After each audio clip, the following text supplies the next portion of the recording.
And salutations, brave adventurers, and welcome to Tales of TPK Episode 2. We are off to a great start where the party did not get murdered in the first session, even though I tried my hardest. I think the MVP was Morgan and his Phantasmal Force, as he kind of saved the day by slowly whittling the ant cake down to death before it got its acid spray off. But even though the characters were successful in their first battle, they are now in a second predicament where they have found themselves in a dark and gloomy tavern after having been teleported by what seems to be a very evil person into this tavern where several thugs are sitting and discussing. Now, before being teleported here, they had a very nice discussion with a man named Antone Valoar and retrieved a piece of stone to him that was protected behind a shadowy barrier that it seemed only one of the players could pass through, which would be Garris. Garris. I can't say your name for some reason. We are beginning the session then after this whole TP commotion with one of the larger thugs finishing the sentence off, and I think that then we can murder him. And you hear this as you're kind of poofing into existence inside this tavern. It goes dead quiet as everybody's getting their bearings. You find yourselves in a 15 by 10 room, maybe 2 or 3 larger tables, a simple bar with several barrels of probably ale behind it. You see very many surprised faces. I'd say about 10 to a dozen or so of different people watching you. The big man stands up and kind of just, what the actual fuck are you doing here? And you see him like automatically go down towards his waist where you see a spiked club hanging, but he doesn't draw it, he just holds it there kind of waiting for the reaction. Hello, friends. How goes the murder plot? All is well, I hope? How did you manage to get here? Your boss sent us to provide some assistance. Yes, that's what happened. So, good job. See the club like kind of slowly going out of the not sheath, but whatever it is that he has to hold it. I'm the one that's the boss here. That would change circumstances somewhat. Please forgive my friend. The teleportation seems to have scrambled his synapses. More confused than just a second ago, as he's now looking at you rather than at Garris. He drank a lot a couple hours ago. It's still... If you don't spit out the reason for you being here, you're not going to be able to spit for much longer. Pure misunderstanding. We'll just be going now. I'm not so certain that's the case. You wouldn't happen to know the name Antoine, would you? You are not helping. I don't know the name Anton, no. You see, it is a pure misunderstanding. Then we have no business here. Sorry to disturb you. You, again, this entire... what do you call it? Exchange of words is just leaving everyone kind of surprised and baffled. You see one of the other rogues kind of pull the arm of the larger man as you kind of hear some words, but you can't really interpret what is being said as the club is being lowered but not let go of. I would like an explanation before I let you go here alive. Or we can do this the hard way.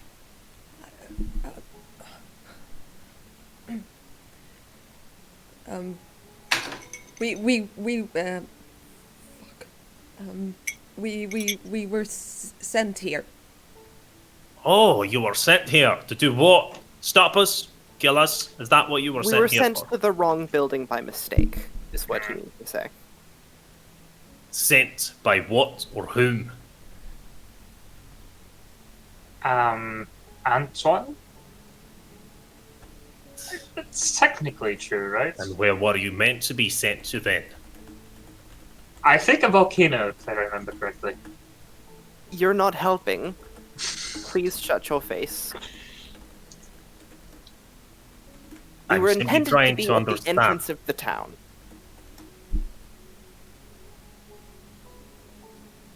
He kind of nods as he thinks for what he's about to say.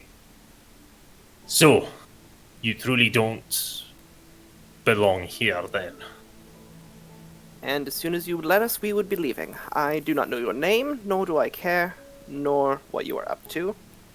I am fully willing to forget that this interaction ever happened. Could you just roll me a general charisma, please?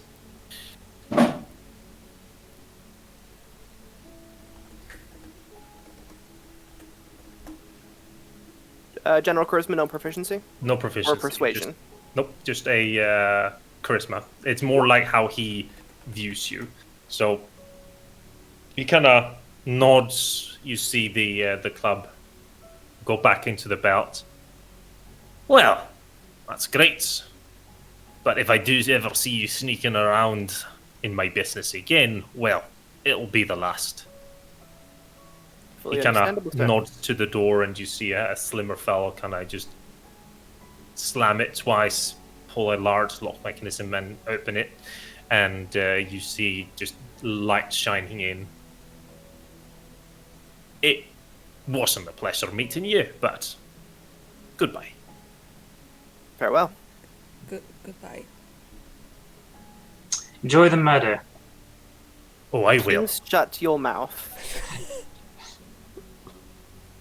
You step outside into bright light from the very dank cavern that you were in a few minutes ago into the gloomy tavern, and now out into this fresh air. You would see from where you're standing, like out straight ahead, a city sprawling out in front of you. However, not a city that you have ever seen before, or the type of it. I'm gonna move you over. You would be standing here-ish, and as you watch southward to the city, I think most of you would understand this is Eris because it is built in such a weird fashion. The inner district, as it's called here, is just built tall rather than anything. Some of the buildings are probably 10 stories tall, and nothing is wasted when it comes to space there. You see a lot of, even from this, it's like bridges between the houses at a very high level. People are walking on different levels and kind of, chatting with each other from different bridges and whatnot. You even see vendors like walking with long poles, kind of selling things to people on other like parts and just handing them over by long poles and such. Right as the last person steps out, the door just slams shut, and you hear again just with the locking mechanism coming back in. And you're standing maybe 15, 20 feet up tall, and there's a very wrangly staircase leading down in front of you. This is definitely more of an urban sprawl than a planned city. Yes.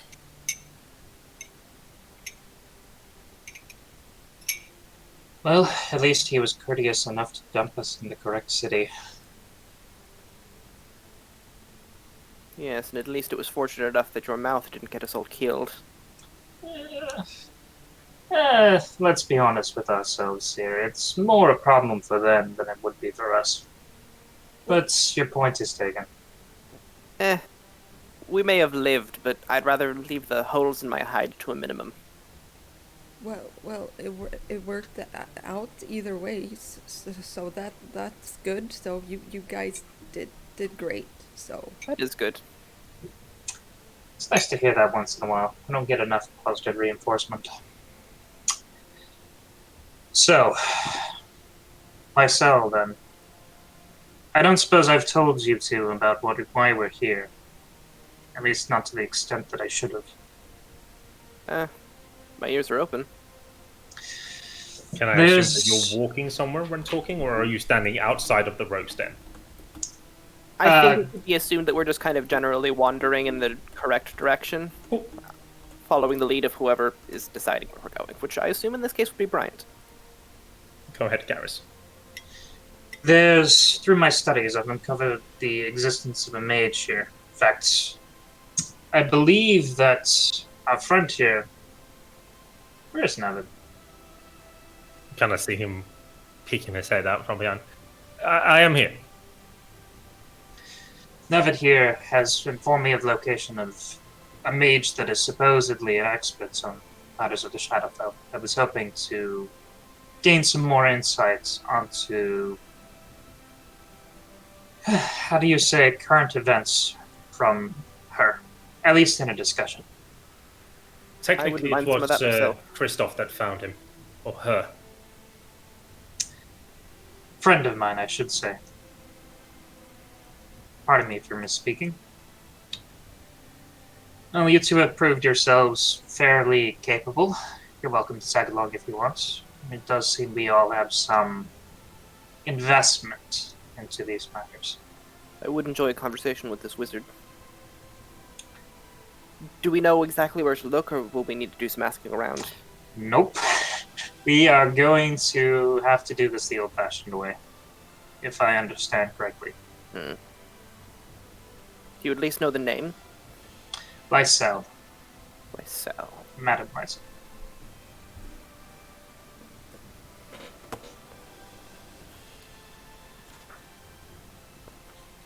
Well, if we're looking for a wizard, wizards generally mean scholars, scholars means books. I would check where the most books in the cities are, in that vicinity.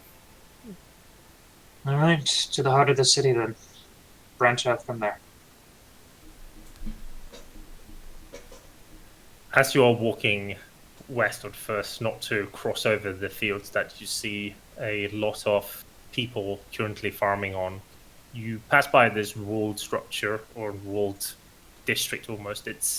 The walls seems to be more to kind of keep cattle and other vermin out, rather than people. You do see from behind the like 10 feet walls, there are very large, pompous buildings, and you could assume that the richer people probably have decided to reside within here.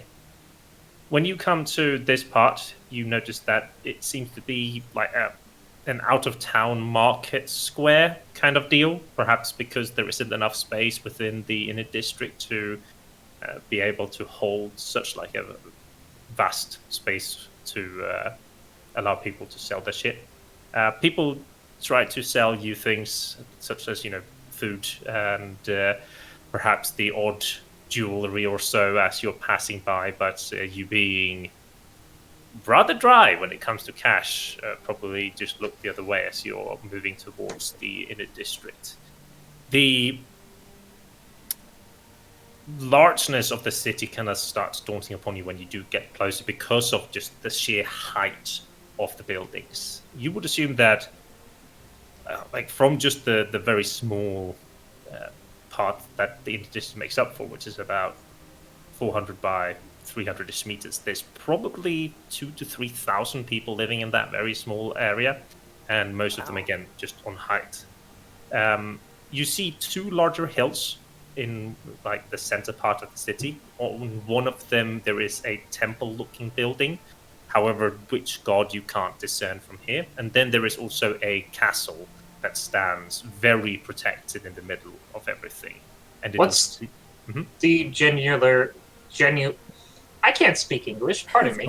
The genuine wealth distribution as we're moving closer to the heart of the city. Is it starting to become slums or transitioning into farms? It seems like that the place where you started, there were more poverty. That was the shady area.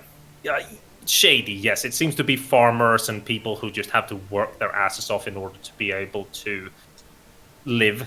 Filthy peasants, right? Yeah, basically. As you're walking, you do see like down here would be like a more nicer living district, I suppose, with a little bit of larger houses and such. Suburbia.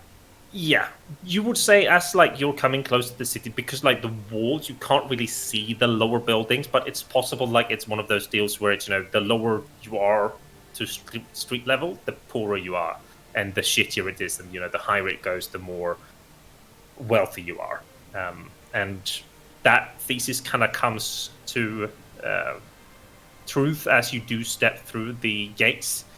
And you see just the absolute lowest level seems to be mostly shops and other buildings where people can go in through and purchase things, whereas like the next 2-3 levels are looking rather dire, and then it just gets nicer the higher up we get. So as you do step in here, there is just a lot of people because it is a very cramped area. And even though you're on street level and you look up, you see like 4 or 5 levels of bridges going across the buildings above. Even on these bridges, there is a lot of people moving, but everybody seems to be very used to this pace of living and very easily, steps out of the way, avoids these people walking around with baskets or larger things in their bosoms, not to, push them over. And it is a very amazing city to see in a weird way, because you haven't really seen this kind of architecture anywhere else. But so it's, yep. So it's less like Minas Tirith and more like just a forest of buildings. Yes, definitely. It does not seem to be very planned. I mean, they have been very careful, but like some alleyways, like it looks like you can go through, but as you come into the end of it, there's just like houses with their like corners up against each other, so you actually can't pass through. Some of those are there, but like most of the time they have been very efficient when like building. At least they've tried, but it seems to get also more efficient the higher up, and probably the newer the buildings are. What are the wares that are being hawked around here exactly? A lot of difference. Like from the street level stores, it would be very simple things. Maybe somebody being able to sew together a destroyed dress, or a tour in your boots. There might be cobblers making sure that your soles are working as they should be, and just general quality of life things. Perhaps a few candied apples here and there, but nothing that's like, oh, this is a magic shop or a blacksmith. They seem to be more where you pass through like the square up northwest. Did we leave those swords on that island? No, I took one sword with me. I can double check Navin's sheet if he picked up extra one. Have the silver if we had an extra. Nope. I will stop and see if I can find somebody friendly that seems to be selling a candy apple. Yeah, you walk up to this middle-aged man as he's stretching out his arms trying to sell some candied apple, and he sees you. Ah, hey there, do you want one? It's only 50 copper apiece. It's very, very good. I am quite peckish. Here's a silver if you can actually give me a bit of information on top of it. I'm a bit new to town, you see. Thank you. He takes the silver and kind of hands you a candied apple. Take a bite. Basically look it over. Nod to myself, praising its quality. I'm looking for an old friend of mine that it just came into town. Wizard, I believe. Name of Lysel? Ring a bell at all? Oh, is this a magic-friendly town, I should probably ask? Yes. Imagine the further away from society we are, the less it is. So, like, towns in general are very friendly, like, unless I tell you differently, because as a wizard, you would know what towns are not magic friendly. So, I will tell you if they aren't. You see him kind of scratch his head. But nice sell. I can't tell you that I know. We don't have many wizards around. I think that most of them would probably be frequenting the Adventurers Guild. If he's that type, your old friend? More of a very distant acquaintance, but it is a lead at least. Mind giving me some directions? Oh, the Adventurers Guild would be, he points you back to where you came from.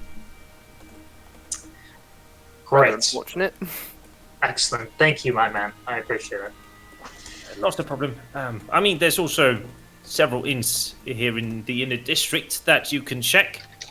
We've got both the Sparkling Tower and Varnash's. You'll find them.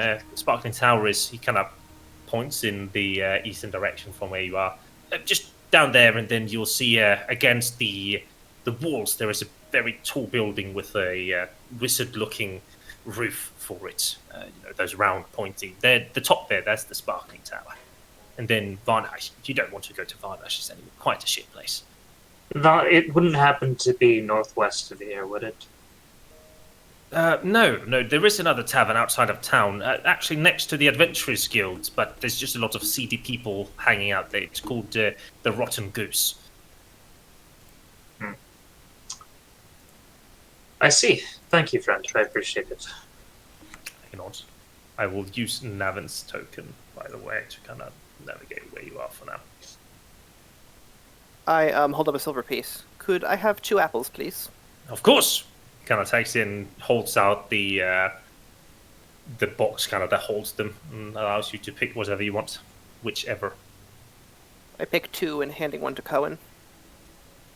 Yeah, I take it very, very thankful, and I start eating it. All right. Look a bit surprised, nod to the man, and start eating the apple while walking back the way we came from. Yep. It tastes very good, especially like there's not too many that make like candies in such towns, but those who do, there's always like a lot of people buying them, and it is delicious. It is a weird taste for those that haven't had candy before, but as you make your way north, kind of gobble these apples up. You would have come out of this building previously, and as you do come closer, looking a little bit more carefully, you see that the place that you came from is actually called the Rotten Goose. The Adventurers Guild seems to be the place on the other side of it, as you had stepped out. It is a rather simple building. You see, like in an H shape with a stable on the side. When I say and there seems to be a decent activity in it. You see maybe 2 people not fighting, like practicing out in the courtyard. You see a large notice board with several posts on it, and the show's yours. Go ahead. Does it look like... Is it going to be the case where if we try to enter, 3 people are going to tackle us and lead us out of the courtroom? Or no, like there's nobody standing around like that. You have like the 2 fighters that are currently practicing, but other than that, people seem like they would look at you as you come up, but most of you do have like a little roughish appearance, and seemingly you do have blood and shit on your faces, so you do kind of fit into... We wouldn't necessarily look all that different from the usual. No, exactly. That is the last time. Maybe a bit order more here. wet. I always look rough. Alright, sorry. Alright, step inside. Keep my eyes peeled for any old Crovenly-like woman inside. That's rude, calling Lysel an old woman. You haven't even met her. Maybe she's a young, nice-looking... I don't know. So you... re-examining your personal Moving forward! I apologize for being... Good. Apologize. I'm sorry, Lysel. You piece of garbage. You step into this lit-up room. It seems to be a foyer of sorts, as you see maybe another 5-6 people lounging in there at the moment. Some of them having a glass of alcohol, and some of them enjoying a simple meal. And as you see these meals, it kind of gets to your stomach a little bit, like, fresh meal. But behind a desk, which is like very apparent, like this is the welcome desk that sits like in the middle of the room to grab everyone's attention, behind of which you see a rough-looking man with an eye patch kind of sitting and carving something out of wood. He does not look up as you enter. How familiar does the bartender seem to be with the patrons? Sorry, I assumed there was a bar. no bars. Gotcha. In terms of how are people being waited on in that respect? Is it just a matter of a giant potluck where there's like a stew in the corner and people are serving themselves, or? You actually don't see like where this alcohol or food is coming from. It might be possible that it's in one of the other rooms, but it does not seem to be this room in particular that it's coming from. I see. All right, make my way back up to the front desk, I guess. Okay. As you step up, he just continues to carve slowly. And then probably when you get close enough for your shadow to kind of come over him, you see him look up, gives you a smile like missing 3 teeth, and just, hi there. Hello, mate. Lysel back yet?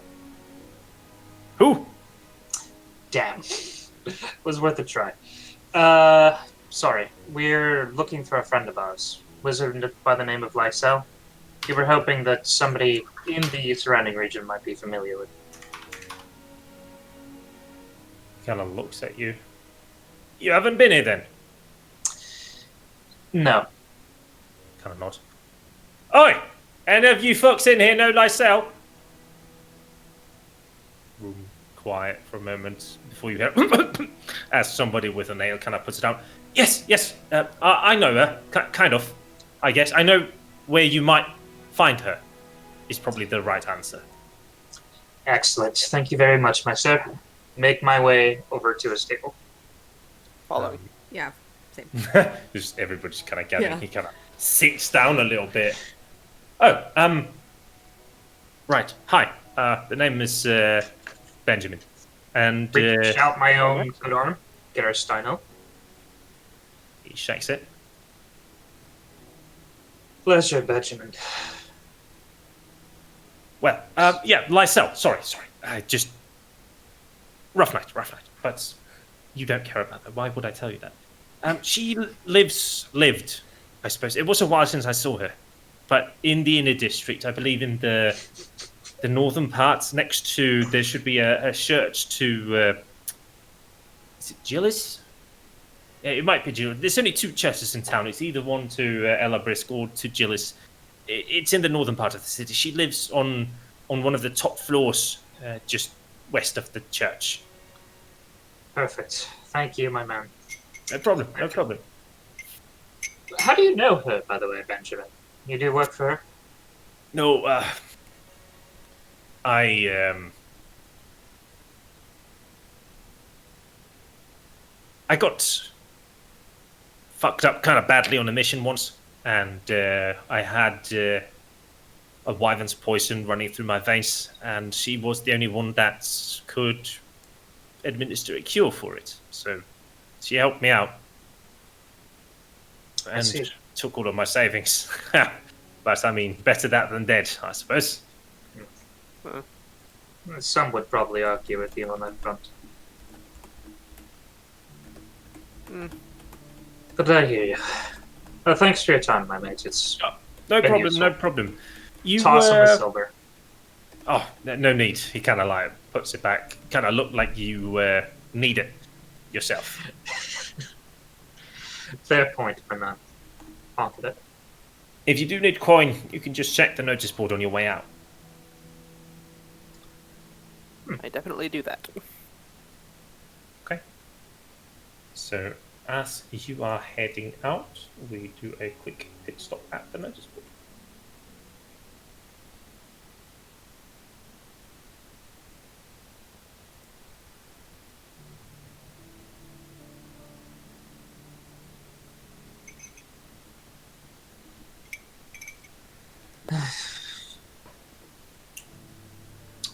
nothing that stands out. We don't exactly have a ton of time to work with in any case. Okay, my headset decided to stop working for about 15 seconds. Did I miss anything? Nope. Oh, really? Cool. So what was on the notice board? You see in front of you on roll 20. It's not. There it goes.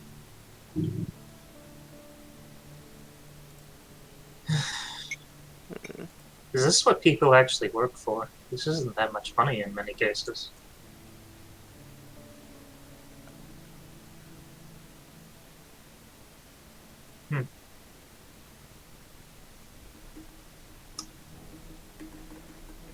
Well, it depends on what you mean by a lot of money, right? I mean, I suppose so, but 4 silver a day? What can you really purchase for 4 silver a day? That's barely covering living costs. To give you an example, before we because again, this is different in my world than from what you are used to. It's an RP thing, I should say. But it's just so because sorry. Well, 4 silver will buy you fair. Well, aren't caravan guards usually fed and housed during the journey? Yeah, You know, fair enough. berth, meals.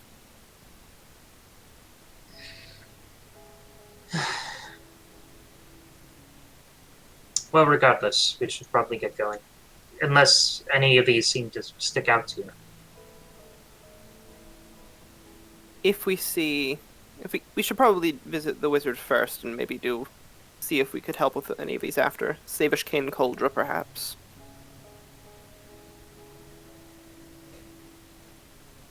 Yep. Alright, let's head out and see what we can get to. Yep. By the way, we don't know where the Moonlit Inn is, right? That is not one of those that you were given a direction to. I am going to make a note of this. Once you have started going to places, I could also always start marking them on the map so that you don't have to just that since you haven't been to all places. That would be good, then. By the way, GM, what's the date? Good question. I fixed this before. So, time of Auber is like this. The months are really wickety-wackety because people have decided that they make the months basically for how long it has taken certain things. That's why summer is very long. So I'm going to add the current date, which is it's the 40th of summer at the moment. This question is where?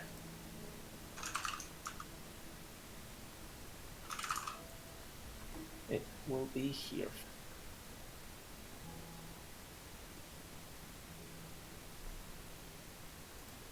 Okay, so you start heading back to the inner city.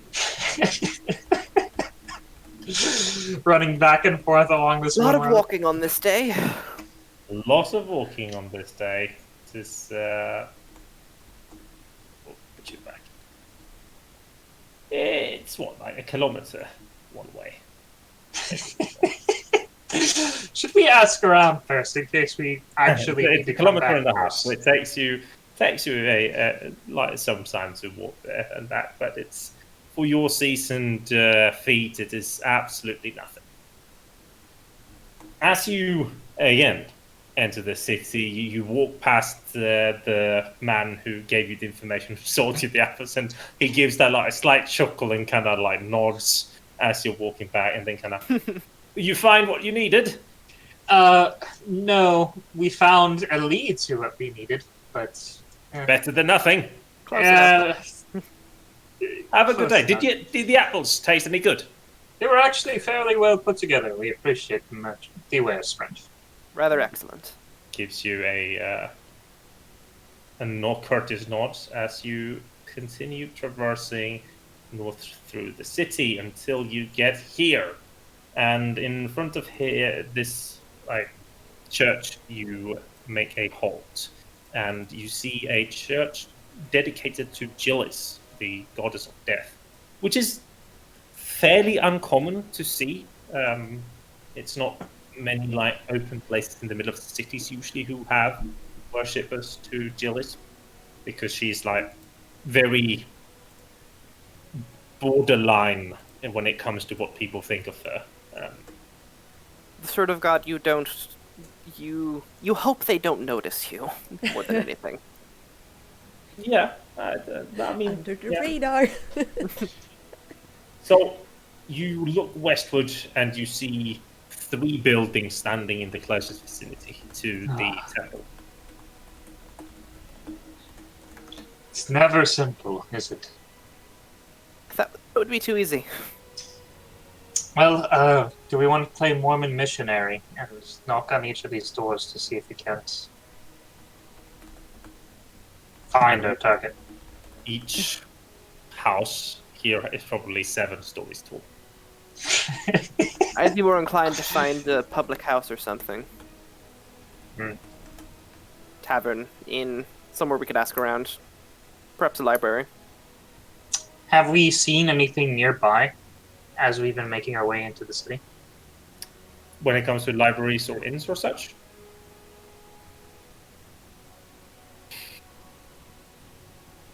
Let's see, this way. No, you would not have walked past any. And it's also, again, it's so hard to see because it's just clutter of shit above you with bridges, with people walking, and you can't, you have no idea really what looks like what. People open and just go into the buildings above you. And, I mean, a few seconds later, there might come a second person going to the same building, but why? Who the fuck knows? There's no clear signs down here on street level as well, at least. And it would be selling a map of the city. Map might be a useful thing to have. The one issue is, I'm not sure they would have Lysel's. Sorry, go ahead. Go on. Oh, it's okay. Question to DM. Has Kowèn been here before? No. No, okay. In that case, I'm, studying architecture and mostly statues. And I'm fairly sure I would have been, correct? I remember on the list of places. Mm-hmm. So would I know better than most where to start asking?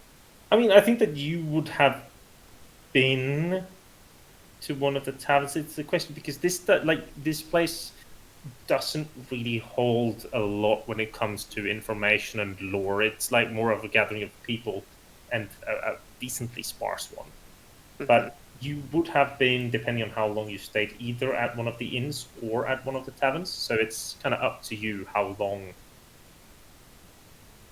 I would say I probably stayed for a fair bit just because people are a good source of information. That's part of why I put points into charisma instead of wisdom. Yeah. I think that maybe you would have been to the Sparkling Tower, which would have been southwest from here, down here.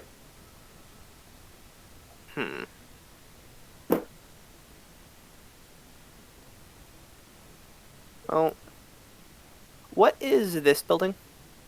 It is another temple.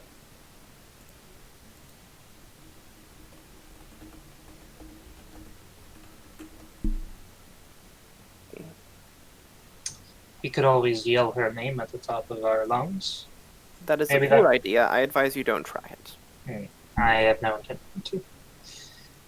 For my part, I'm feeling exhausted, as I think the rest of us are. What time is it around GM? Late afternoon at this point. I say we find accommodations in the city, resume our search tomorrow. Suppose we could do that.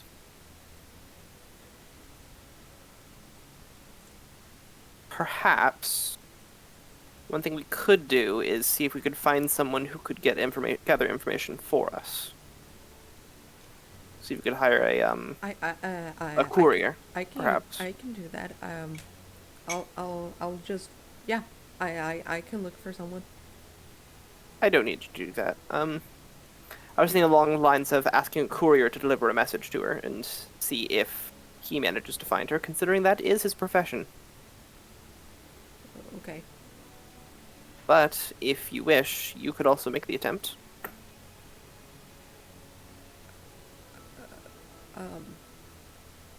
I mean, I like your idea, so we'll go with that. Well, the problem then becomes finding a courier now. From my experience, would I at least know where to find a courier? Yes. Such services tend to be rather I would say common. that you would be able to. I think that with the church being close to it, it would be one rather close as well. Mm-hmm. Would they sell paper nearby? We'd probably They need some would. of that. So first, we need to procure a piece of paper, write a note, then hire the courier. I've got pen and ink. Yep.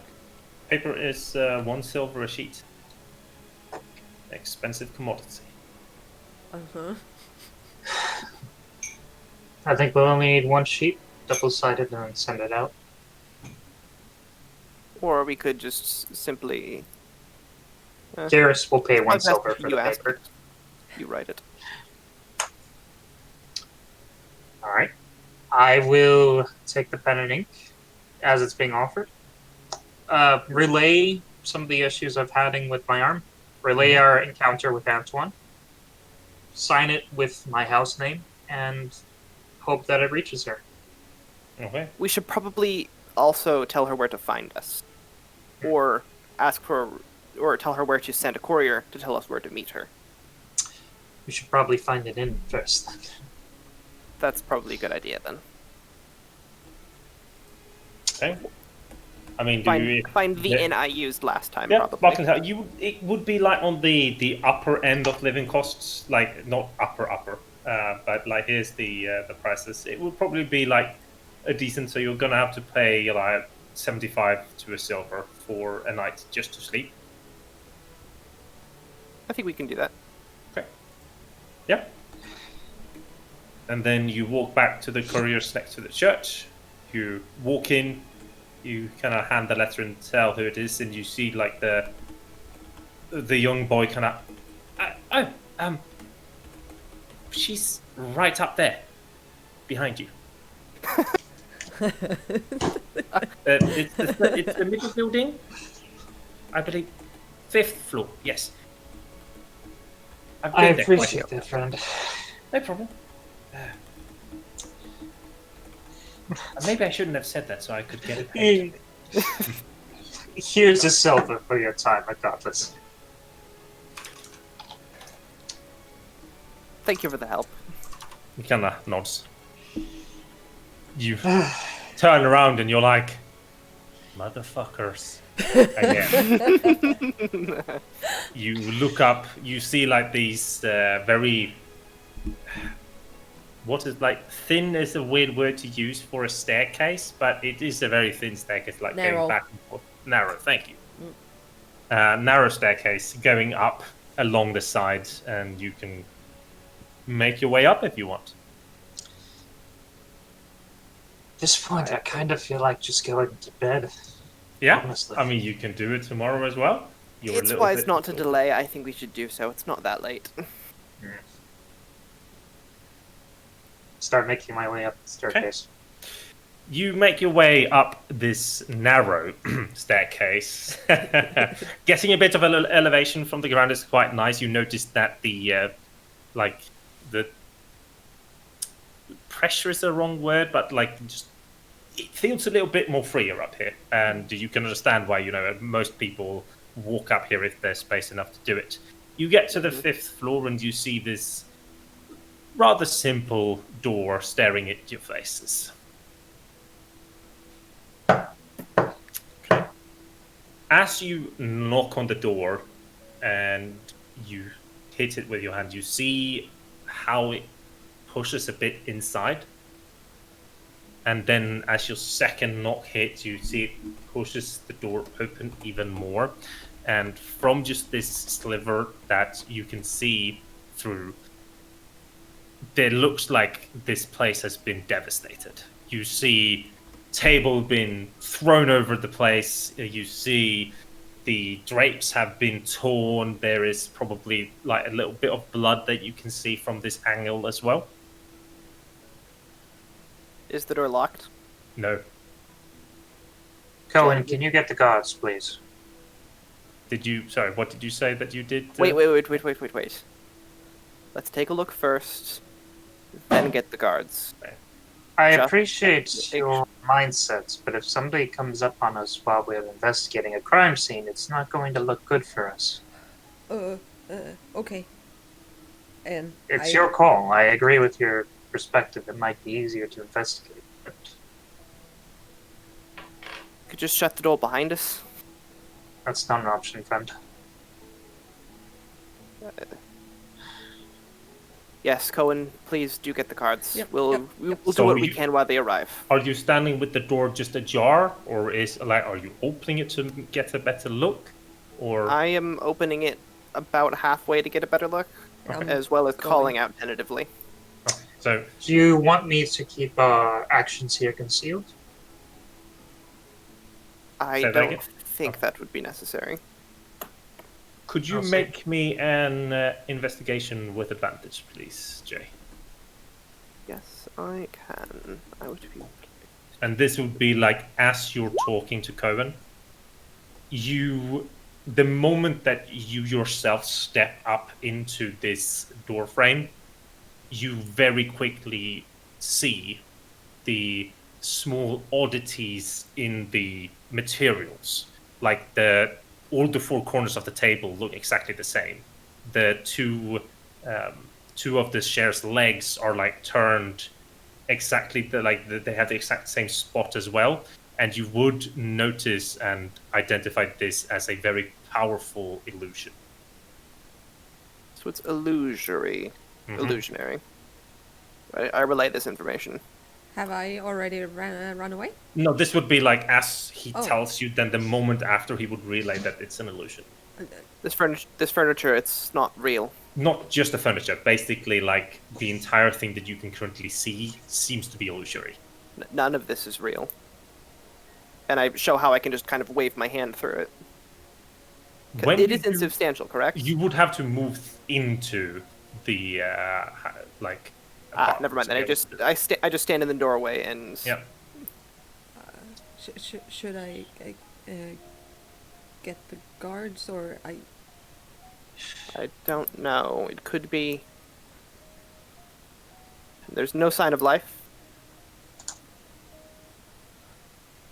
I think at this point our best move is to make our way deeper inside. Okay. And Quietly. I step in. Okay. And I think at that we're gonna take a break All right. and come back after to find out what is in this building. Why Ha, an illusion? See how I die.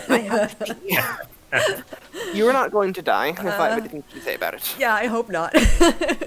All right, so chat, we're gonna go on a break and we'll be right back. So stick with us.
1. Welcome back, everyone. So, as the bard steps through the door, do the others follow as well? I wince and wait for something to blow up. Yep, nothing When blows it up doesn't- as he steps through. I'll follow him through. Does Morgan step, or does he stay outside? I would also like to step inside. I'd also like to carefully look at the room to determine if anything is not an illusion, or if it's just an empty room that has been heavily illusionified. I think that, so the moment that you step through, you actually start seeing from the furthest corner how the illusion starts kind of evaporating, and you see like the realness in it. And then you hear from the shadows inside of this room. Let's see if I can do this fucking voice. Oh, the pressure. Excuse me, I didn't mean to bother you by putting up this illusion. It was just that, and as the illusion kind of starts to dissipating completely, you see standing almost in the middle of the room, probably right next to Kowèn, is a woman. Yeah, so she like more or less appears out of, thin air. Back away. Yeah. You see this flaming red hair flowing down her back, pretty short, maybe 5'3", 5'2". You see robes-ish kind of deal, I suppose. She's not looking very wizardy, though. That's like the first tell that you can. This is about how she would look. She looks upon you. You just reek of, well, evil residue, almost magical residue. So I thought that you were someone else entirely. Who? Well, the magic belongs to, I believe his name is Antone. Your illusions are impressive, miss. And yes, we were teleported by him from an island in the what was the word? The something archipelago. Corsair. The Corsair archipelago. We were recently teleported by him from the Corsair archipelago before we fully realized who he was. Yes, I was expecting you, I would say, seeing that. Well, I've talked to.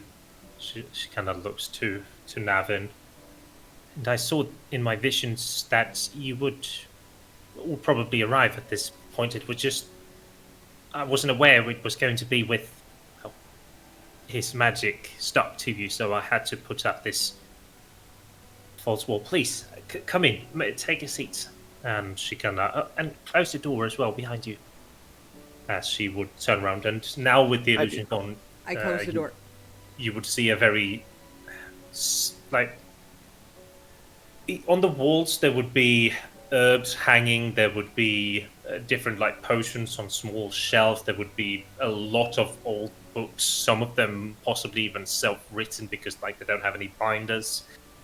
There's a lot of just stuff hanging on the walls, and in the middle is a very small table with 5 chairs around it, but it's not made for the amount like the small table there is. There is a small cooking corner where she seems to currently have a kettle on. Do you want me to make tea for you as well? Tea would actually be lovely right now. Thank I you would love very to cup of your offering. Oh, of course, I wouldn't have asked otherwise. Gives a kind of smile. Please, sit. I do so. What does the room look like? Is it big? No, it would be 10, like maybe 15 by 15. So, not too big. Yeah, okay. I'll take a chair which is closer to house cat. Cat butts. Yeah, Yeah. that's closer to Yeah, there's only corridors. one door in Okay, here, so you can place yourself so that you are. Yep, furthest. Yep. Oh, good. She starts like humming a little bit, almost as she's putting down the kettle, and just from her hand, kind of pours, and you hear water as it hits the kettle, and then puts it on. Well, I suppose that information is needed. You do know my name, which is Madame Lysel. It's fine to call me Lysel. It's just stuck for some reason. The whole Madame thing. It does have a nice ring to it. Yes, I suppose. And when you look at her, she looks young, pretty young.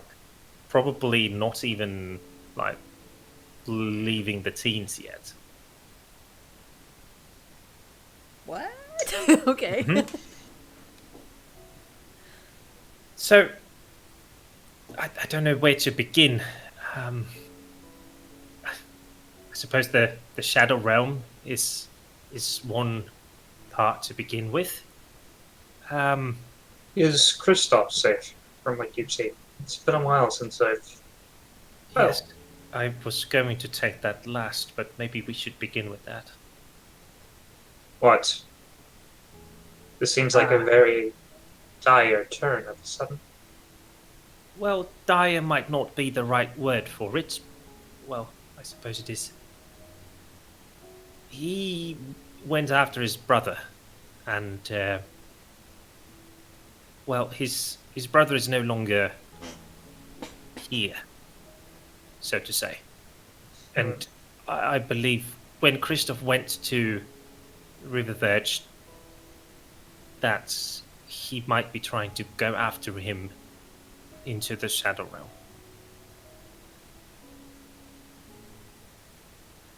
It might be best for you to start at the beginning. Oh, the beginning. Well, the world has always been protected, I suppose is the right word, from the Shadow Realm and also from the Feywild. Sometimes there has been slippings where the creatures are able to come out through rifts, portals. But usually it's just one creature and then they're gone. But lately they have stayed, and more creatures have been able to come through, specifically from the Shadow Realm. And if my thesis is correct, it is because of the tablet that once was protecting the barrier is weakening, and that if it continues to weaken, we might see our plane merge with the Shadow Realm, which would mean destruction for all of the living beings here. May I show you something? Sure. I'd like to use a minor illusion, or silent image technically. I'd like to use an illusion to conjure an image of the tablet that we saw earlier today. The fragment of it that we gave to the person. Yep. Just roll me an intelligence save with advantage, because it wasn't too long ago that you saw it.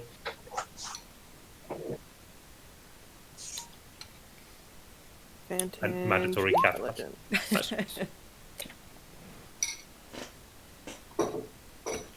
18. You create a very good image, and she kind of sits there and nods as it's like slowly getting into shape. Yes, that would be one of them. Where did you find it? How do you know about this? We were unfortunately forced to give it to Anton in order to be teleported from the island we were stranded on. And this was before we knew him or his intentions well. It is I wonder currently in the how he possession. managed to locate it, but I suppose that doesn't matter. I will take the needle out and show it to her. Probably has something to do with this. Just set it on the table before us. You see it starts like shifting, and from where you're sitting it would like be straight to the right side almost of where you are. Oh, that is amazing that you have one. Do you know what? No, you don't. Otherwise, you wouldn't. That is like a compass needle. However, and she would kind of go into her own pocket and place another one next to it that would point in another direction. They all work differently. Some have a sense of the closest one, some the largest, some the smallest, and mine is useless because it points to the one that is furthest away, which means you can never actually find it. An unfortunate development. Yes, and I don't know what kind of attribute this one has, but since it's pointing in another direction, at least that's a good thing. You can use them to locate the tablets or the parts of it. Antoine went to enough trouble to taking down the merchant vessel that we to get his hands on it. Why he didn't simply take it from us? Perhaps a belated sense of honor. It's Did you show it to him? It's possible that it only points towards the one he currently has and wouldn't change to another. And that But he now that I wouldn't think know the about it- actual properties of the compass itself? Now that I think about it, I don't think he knows we had the compass. As far as he knew, we just stumbled into the ruin. We found the tablet in a ruin of, the architecture was very similar to the Lost Mage's city.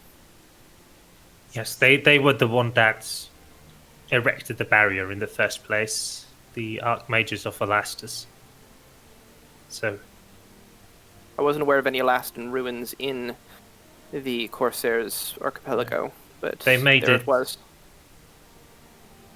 very hard to find those temples, and nobody knew except for those that placed the shards. They thought it would be safer by breaking the tablet up and putting wards around it and then spreading it out. And here we are now stuck when we need to find it. And it is almost impossible to do so unless you're lucky enough to have found one of the compasses. Well, we are fortunate. Antoine did not seem to be able to breach the barrier, although I reckon it's only a matter of time before he learns to do so. Anton can He only... himself said that he would give it time, but he very well could have been lying. Yes, that is indeed a possibility, and it might be so that he knew that you had the needle, but let you have it so that you can gather the tablet pieces and then take them off you. My own concern. Regardless, I'm more concerned about what's happened with my friend. I understand that he's never been one for lineage, but why is he going into the Shadow Realm? I think that I can't speak to him. I have never truly met him, but if you have a brother that has been dragged off to an awful place, wouldn't you do anything to save him if you could?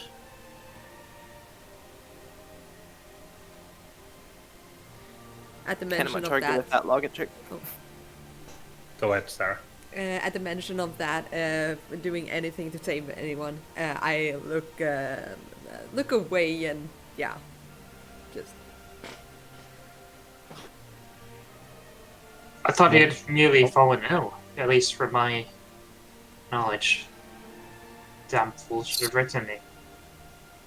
So, just to reiterate what would happen, so we he told you that the commanders had told him, or his family rather, that his brother was dead, but they would not give out any information where, how, why. And he would have said that like the week before he left, and then went to Riververge. Well, I can't. I'm only capable of seeing glimpses, and the only thing that I truly wanted was for you four to come here because all of you have a strong connection to the Shadow Realm.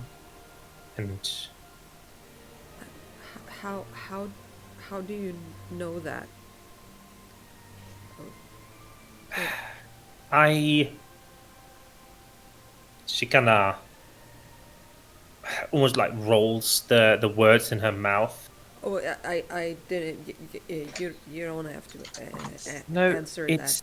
it's more of a hard question to answer. Yeah. I was born of weird circumstances, I suppose is the right thing to say.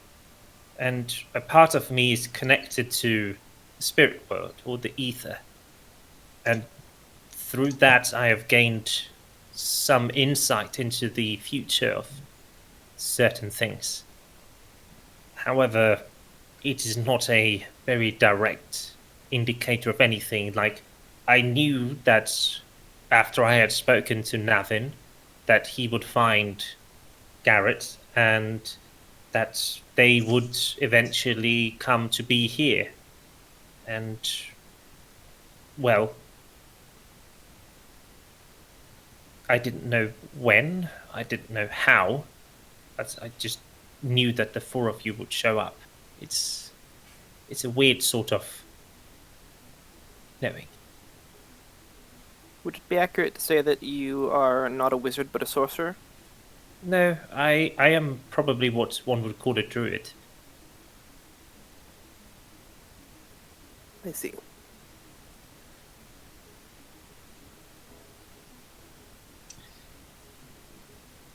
Regardless, it seems Kristoff intends to do something reckless. Your visions, what do they hold of his future? I don't know. I haven't had a... Is it called a reminiscence? No. Like when you can... Premonition. Premonition is the word, right? Yeah. Premonition. Premonition, even. I haven't had a premonition in quite some time. All I can say with certainty is that I know that he went to Riververge to search for his brother. But more than that, I don't know. He could already be dead. If worst were close to come to worst. You can see the future. No.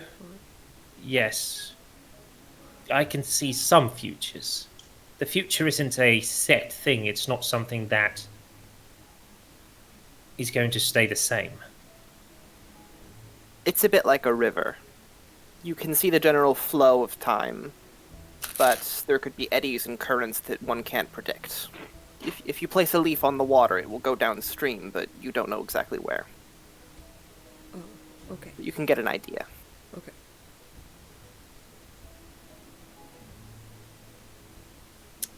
I know this is going to sound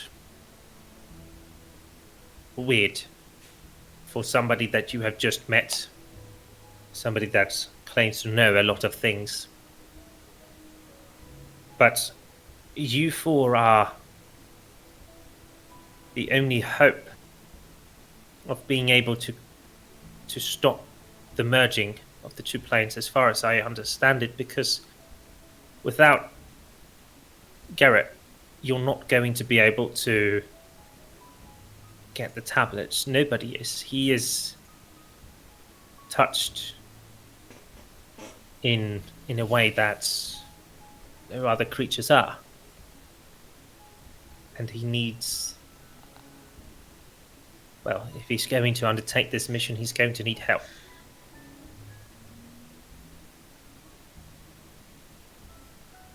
Who is Garrett? Is that... Sorry, Garris. Garrett. It Garrett, is yes. him. Okay, cool. Okay, good. Thank you. He'll sort of stiffen up at that comment. Well, I understand your concern, and it is a pressing issue, but right now, all I need is Kristoff safe. Yes, but if Kristoff's brother has truly been taken to the other side, then it's two birds in one stone, is it not? as well as Yeah. he does reside on the material plane. And if the material plane and the Shadowfell merge, no one will be safe, including him. Even so, all there is now is just this needle that you have to follow, and I have no idea where it's going to take you. You might have other things to do along the road, but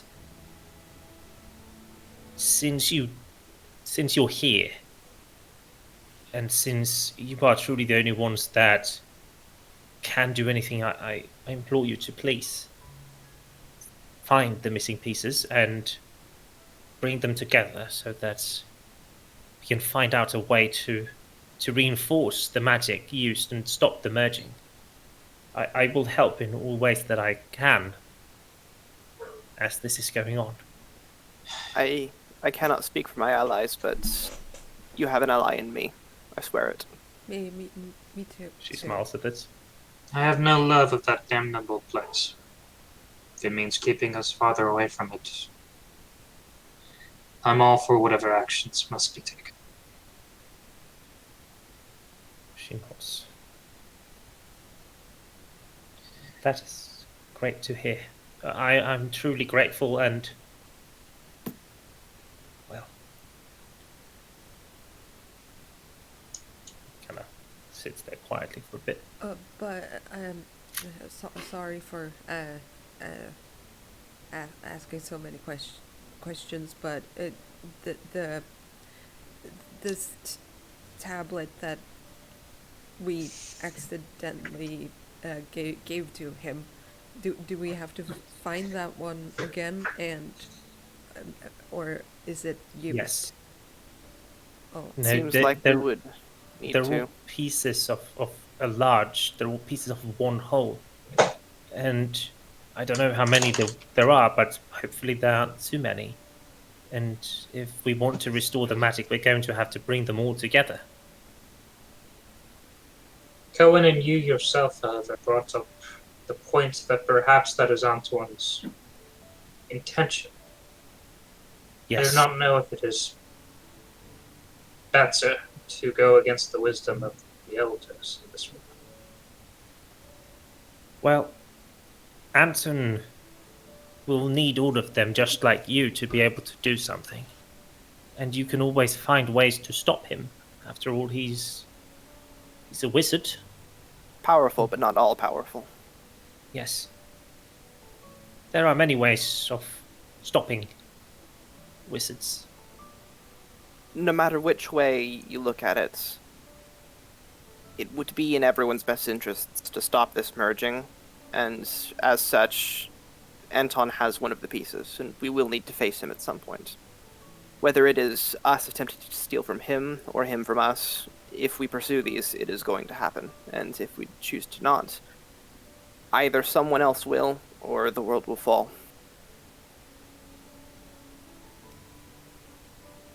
There is one important thing that I do need to tell you about, Anton. She kind of stands up. Could you clear away from the table, please? Of course, of course. You see her kind of stand almost over the small table.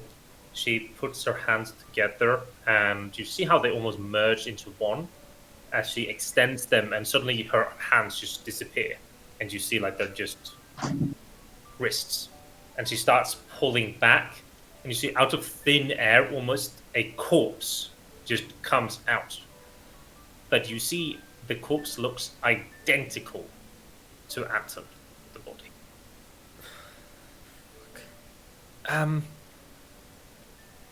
This one is just barely alive. I managed to keep it like this in case you happen to come here and I needed to.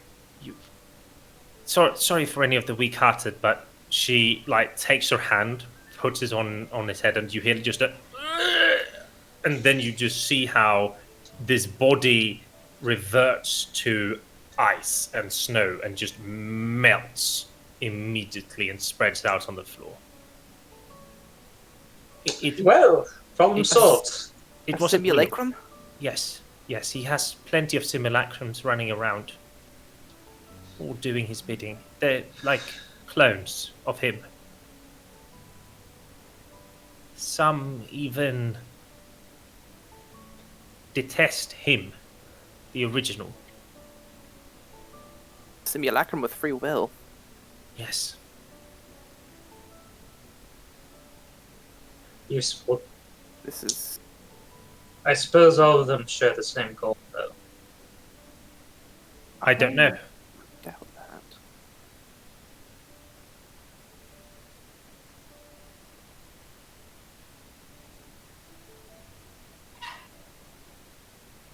This is certainly something to take into account now that we don't know how many of them we will have to fight. Should come down to that. How do you kill it? Just like normally. Just that it, Oh. when it dies, as you saw, it will turn into snow and ice. If it doesn't, you'll know that you got the right one. If the original dies, would the simulacrum follow suit? Possibly. I haven't looked through all of the possibilities for this. I don't know the arcane magics like you do. And Would Garris have a general sense that that would be true? You can roll me an arcana, both of you, if you want. Standard or with advantage? Standard. Because this is high level shit. 3? Hey, both of you rolling like shit. Come on, chat. We need some inspiration. Come on. Too bad, it's already rolled. Can't I go know, back. but for next ones. You have no idea. Like, simulacrums are way above your level, and like simulacrums with free will, we're talking some weird ass shit. However, I want Mr. Morgan to make me a. Are you proficient in history? Yes. Then make me a history check, please. Wouldn't be much of an archaeologist if I wasn't proficient in No. history. So I actually need both Brian and Sarah to take off your headset for a bit as I talk solely to Mr. Morgan. As she's talking more and more about this, and together with the role that I made you do after last session about Anton, your mind is kind of starting to piece things together. And it clicks, finally, who the fuck this Antone Valoar is. You remember your mother telling you stories that were about Lamenta maybe 6 to 7 decades ago, where the like headmaster of Lamenta was named Antone Valoar. Oh. However, he made a pact with the Brotherhood of the Dark Path, which are basically necromancers who seek to fuck the entire like balance in the universe. And he is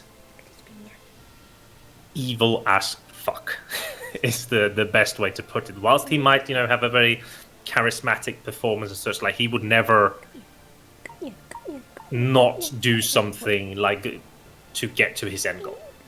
And when the confrontation was made by the other like Grand Wizards of Lamenta, they had a very hard time dealing with it, like several on him solo.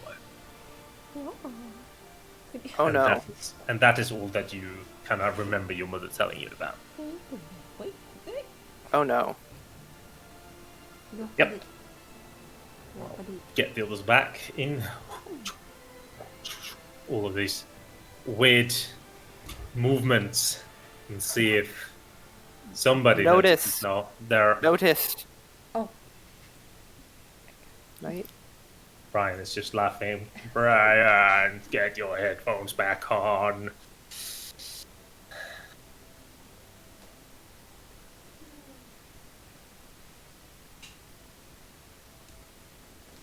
Put.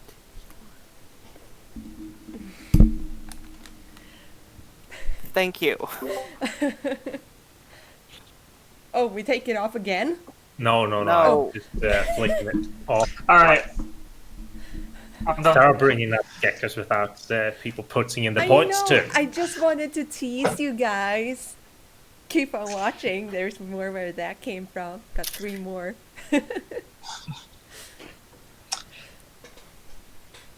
Yep. Okay, this is not good. We may need more help than we may need more allies than just us. I remember where I heard the name Anton before.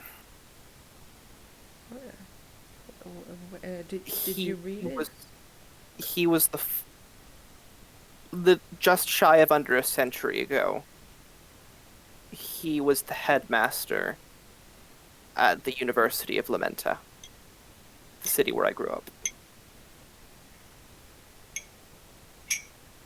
It took several of the most powerful wizards probably on the face of this planet didn't have an easy time taking care of him, and as such, they only managed to banish him, and just barely.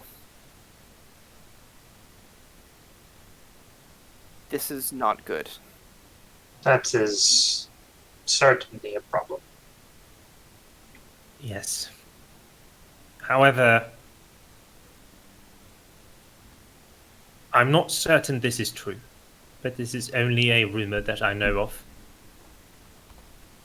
They're said to, somewhere in the jungles of Onijaga, be a temple. Or, temple might be the wrong word for it, but there's a place where you can get the eye of a beholder that negates anti-magic, or that negates magic. And I'm not certain this is true, but you should definitely check up on those rumors, and if it is, then that might be what you need to truly, well, deal with them or have a chance.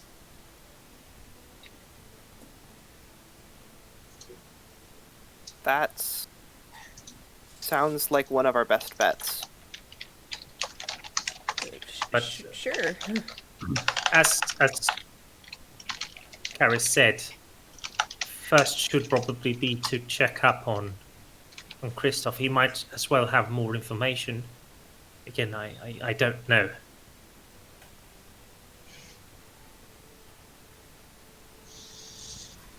Godless, I want to make sure he's safe. Could you give us the location of this eye? Like, I'll As said, put it out on a map of some sort? I don't know. It's just Or a rumor. She best could bring out a map. Forgive me for being ignorant, but so long as we're discussing it, Only Jargo. ultimately, from what I understand, we only need one piece to be outside of the wizard's grasp in order to prevent the merging of the planes, right? I don't As know I how the understand it- magic works. Sorry. Go ahead, Morgan. As I understand it, this convergence, it sounds like it's going to happen whether we do anything or not, whether anyone does anything or not, and the pieces are what we need to stop it from happening. Yes, I would say so too. It might be that the pieces together function as an accelerator to bringing the planes together. But he might just now need to stay away from you. That is also logical, because if he does, then eventually the planes will merge. We don't know enough. No, we absolutely do not. There might be better places to get information on, but I have searched far and wide for that, of which I'm telling you now. Can we borrow your compass? Sure, Well, you may. It is going to do you absolutely no good. if might- it points I to the might farthest suppose. one, when we get to the closest one, it will suddenly no longer be the closest one. Although, it would be helpful for tracking down the last of them if we have all others. There is... If we were capable all- of carrying all of them on our person at once. The tablets, you mean? there might be possibilities for you to get pocket planes like the one I stored the fake Antone in. I wouldn't know. I have an idea. I need a world map, a compass, and that needle. My exact thought, friends. We'll take care of it once we're on the road. To triangulate the position, though, we'll need some distance.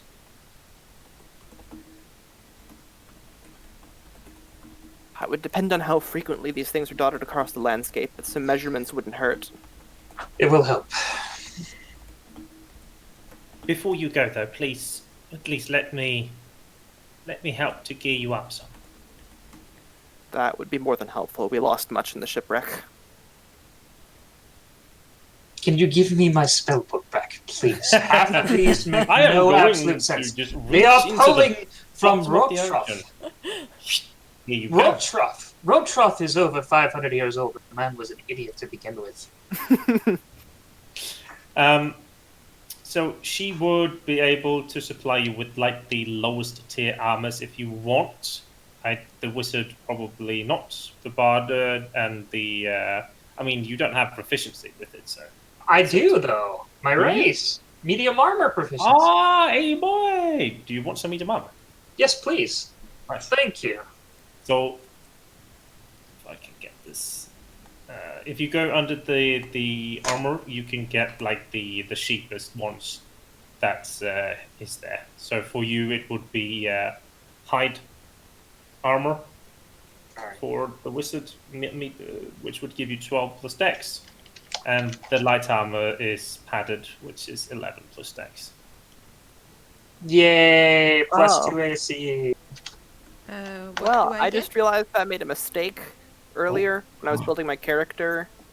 I was going to give myself the Eldritch Invocation that was mage armor at will. I forgot to readjust my AC, but I was never actually attacked with a weapon. It was only saves, so it didn't actually change anything. I will fix that, and I would love some armor. Do I Yes. get the armor? What proficiencies do you have, and what do you want? I believe you have medium armor. I believe all of you have medium armor proficiencies. That's Compendium is yelling at me. Oh, you mean... Let's like bard is the class that Oh, gets okay, it. yeah. Unless Cool. have- I'm gonna have to... bard check has that. light armor, so you get padded, which is 11. So you get a whopping a 1 extra AC. Oh, so I get hideout armor? Yeah, no, hide is medium. Leather. Yeah, so hide is medium armor. If you check under light armor, because that is all of what you A are. chain shirt would be lovely. Something that could fit under my robes.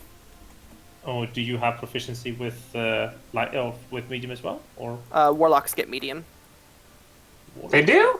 light armor? They might. Unless, You know. Or unless is that a you're the Pathfinder hexblade. thing?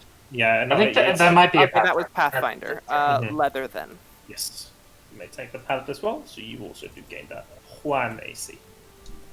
Any weapons or trinkets that you want to have? She has component pouches if you want them for you. I'll grab one of them. That'll come in handy. Yeah, Do definitely. you have would a staff be an option? I prefer a staff to spell components. Yeah, she would have. I find it focuses staff. better. Because of the stream, I can't edit anything in my character sheet for some reason. So I'll just write it up. I'll fix it. I'll ask her for an orb as well if she has one. Dream's fault. That's a padded armor. That's the first item that Kowèn has on him, more or less, on Yep. the sheet at least. You do have one more thing, but Yeah. Oh, by the way, I didn't get that back. no, you don't. Not yet. Fuck. You're gonna have to take it back.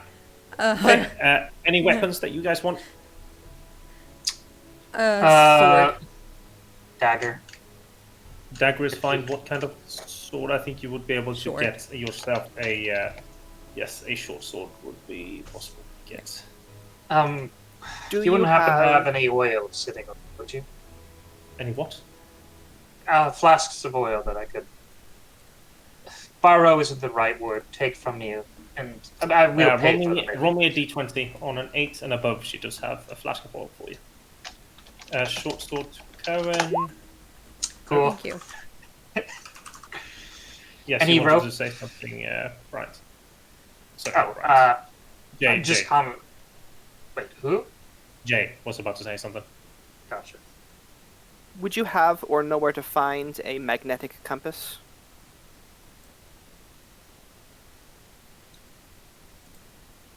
Tim is wondering if they were truly to be a thing at this point.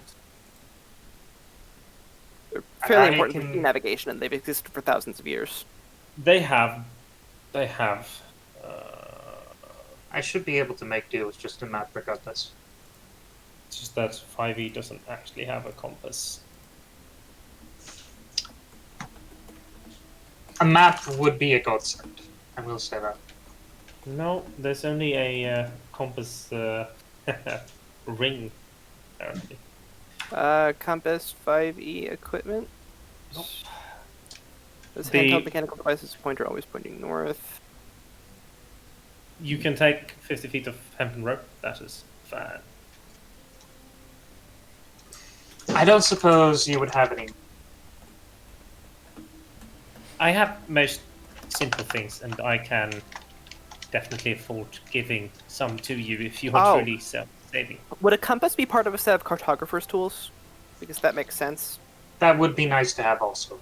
Double check. 'Cause Because it doesn't list the contents of a set of cartographer's tools, but a compass is pretty essential for any cartographer to have, just because you need to know which way is north. Do you have a staff of the Magi? no. Does she? It says cartographer's tools consist of a quill, ink, parchment, a pair of compasses, calipers, and a ruler. Yeah, so yes, you could get cartographer's tools, I suppose. Then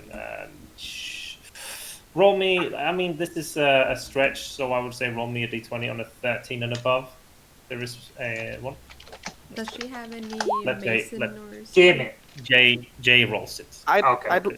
I'd like to use my 1d6 inspiration from earlier, The from after the one- combat. You gave it to me for standing my ground and not just absolutely. running away. Absolutely.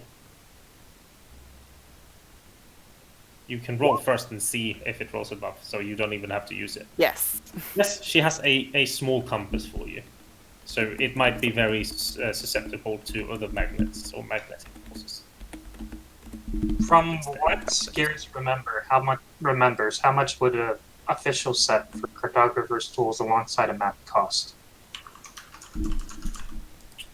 Photographer's tools would be like 20 silver. Damn it all. How much would the map cost? She would have a map to give you. Okay. Cool, a map would be extremely helpful. I'm not sure if we need the full set, although that would certainly probably make the checks to triangulate easier. It would help quite a bit. Garris would get the sense that having those tools on hand would make it a lot easier than just trying to do it by hand, right, GM? Or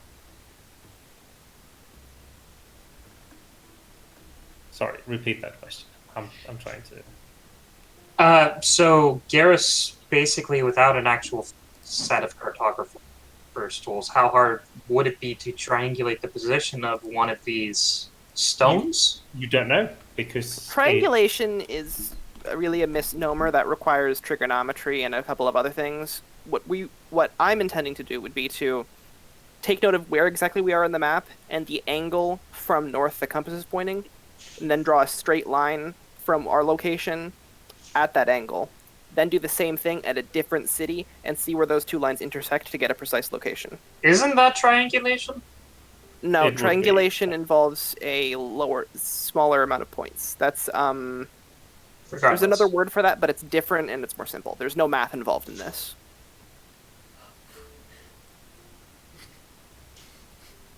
Okay. Triangulation involves knowing the exact distance, but not the direction.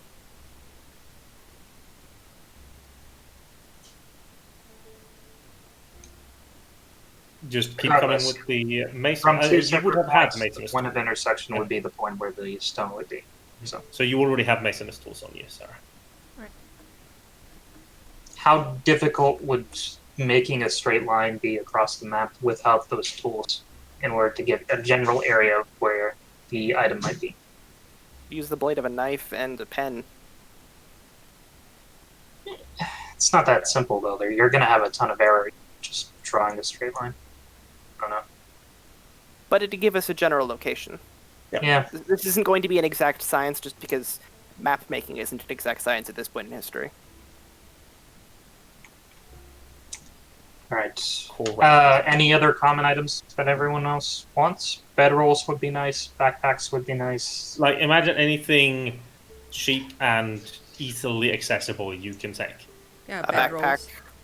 Backpack, better like explorer's pack in general. Yeah. I think works here.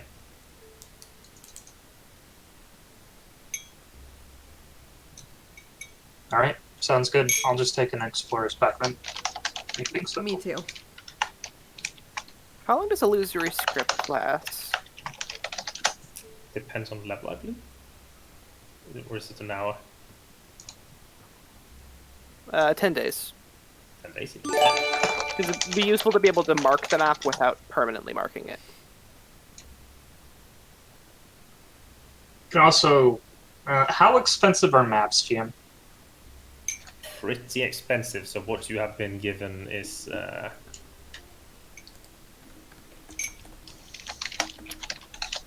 decent amount of change. Fair enough. Could I, using like the backside of the piece of paper that was going to be the letter, could I use minor illusion to basically trace it? Because the paper isn't going to be transparent enough for actual tracing, but could I use a minor illusion to accurately trace the map? Not That like any of the would involve, details. like, that would involve proper scaling of everything, like in parts of it, and I Oh, just how big is the map would be a good question. the map is large. Like we're talking A3 size, probably. Hmm. So just be very careful with it. As this is going on, I'm going to ask to see if I can see the paper. That you wrote on before. Oh, yeah, that's a good point. Never mind.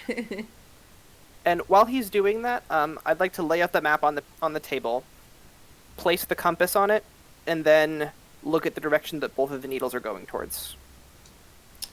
Okay. So, the question is, am I gonna be mean now? No, I won't. Chad says that you If- are nice, so. I am going Chefs also to filthy liars. No, they're amazing. careful Dad. now. Yeah, be careful, Yeah. son. No inspiration to One would him. be pointing like in this direction, ish. So towards Loria. Sure. Garris will look at the compass as closely as he can. Take a corner of the paper. 2 seconds. We're doing the other one as well. So which Second compass one- is this? Is this the one that we don't Yeah, know? Or that's one the that question. points How towards have the you kept them? farthest? How have you kept them separate? They look identical to each other. I would assume we would be able to. We haven't added it to a bag or anything. I'd assume that ours is still in our possession and hers is still on the table where she left it. Sure, for this time, I'll allow it. As for future reference, I would never lump two nearly identical objects in the same bag. That's a good way to forget which is which. I would Yes. not do that. Second one. Oh, sorry. So which one was that? Sorry, first one. The one that. Hers would be pointing in this direction. Sorry. Because I realized we were in Eras and not in Bivivage, so towards Vargas from where you are. All right. Garris And then- will quickly record the angle that the compass seems to indicate that direction points in. Mm-hmm. And then yours would actually be pointing in the same direction. Okay, so both compasses are pointing in the same direction from Eris to the center of Bargos. Ish, yes. Noted. I'll make a recording of the angles that they're given there, note where they were taken and move from there. I would like to tie a small strip of fabric cut from like the hem of my cloak or something, and tie it around the needle. Which the one? one that is pointing towards the one that she is giving us, the points towards the farthest one. I'd like to tie it around there. Yep. So we can tell them apart in the future. Yep. Okay, awesome. Or I can just engrave it if you want to. That Damaging won't work. such items would tend to either destroy them or be impossible. It won't work anyways. They are sturdy and infused with a lot of magic. They work quite well as shanks, weirdly enough. How big are they? Maybe in inches, like 10 inches, but very Oh, thin. that was bigger Yeah, than they I are thought. large. Maybe like the thickness is like between at the top extremely thin and then at the base is maybe a centimeter. If we could get a hold of the spell Locate Object, it would be interesting to see what happened if we tied it to the shaft of an arrow and then shot it straight up. Because the force against it, the fletchings of the arrow would make it fly in that direction. So we could just keep doing that to follow where it's going, and that way we could... Like, I'm not sure if that would do anything, but it might work. I'm not sure if that... This seems like a good lot idea, of but it's an idea. for a medieval society. Based on I mean, magic. to be honest, the two of you at least are extremely smart. What the fuck, your dude? character's intelligence is not that high. Okay, good. Even better. I thought you were talking about players. No, I was never like, talk no! about players. I mean, everybody knows that Sarah's. Super sentence. intelligent. I'm not Yes. going to finish that sentence. You bastard. What would the party want to do? Have you taken the things that you want onto your sheets? More or less. I believe so. I'm going Let me to. double check. Yes. Some pittons, a hammer might not be too bad. Also, if one of us wants Those to are carry included in explorers' kits. Are they? No, not pittance, not Oh. hammer either. So it's a dungeoneer's So, like, kit. remember, like, just rather common items, not everything that you want, just like things that will help you on a basic level of adventuring. So you're saying no staff of the Magi? Not yet. Maybe Obviously. later. So I assume it's an okay on the pittons? Yeah, I mean, I feel pittance would be very simple. Thought it was Pythons, but then again, I'm horrible at pronouncing things. I can't speak English either, I think so it's you're probably Python. right. It's probably Python. We are going to pretend that from now on it is Pitten. We will bring Party. 10 Party. pittons with us. Pitten party. Python. And rope would also be important to have. Garris has one. Excellent. I am curious. This seems like an awful effort to go to. I imagine your visions have been troubling you for some time then. Troubling, I wouldn't call it that, but they have come to me since I was a child. I saw my mother die and tried to tell her, and it ended up killing her instead. That is why I'm also telling you that not all futures that are seen are truth. My condolences. It It's was a while ago, so I'm quite okay with it. And she says this, and again, looks like 16, 17 years old. Yep. Wait, I thought she was like 12. No, she hasn't come out of her teens, is what I said. Okay. There is one more issue that we need to address. That is the matter of curse, so to speak. Yes. I don't think that you will get rid of that until the being that cursed you is dead. Alternatively, until the Shadow Realm is properly sealed off again. Is there anything to be done?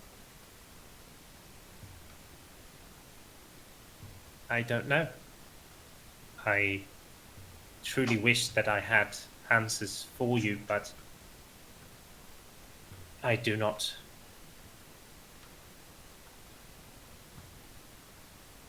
Thank you anyway.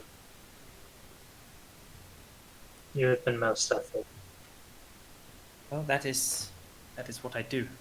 And I think when it comes to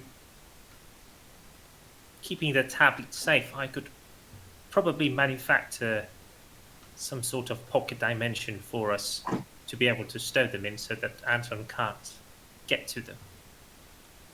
This seems like an excellent idea, provided that Antoine doesn't go looking for you as well. Would this be more similar to a bag of holding or to a portable hull?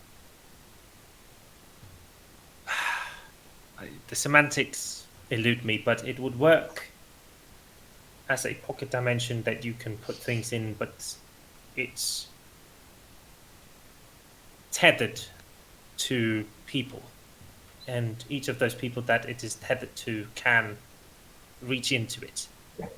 The difference lies in the risk. A ruptured bag of holding merely spills out its contents. A ruptured portable hull will suck everything it contains into wherever such things go. I haven't experimented enough to destroy them. They, as you see, she kind of like pulls her hand in. Again, you just see it vanishes. The pocket dimension doesn't really exist until you interact with it. And thus, I'm not certain it truly can get destroyed. And she pulls her hand out again. Makes sense. I think the risk would be worth it then.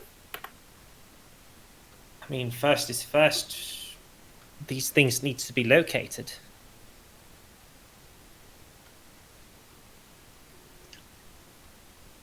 We'll do that on our end. Hopefully we can get enough of them to you that we can start amassing what we need for this ritual.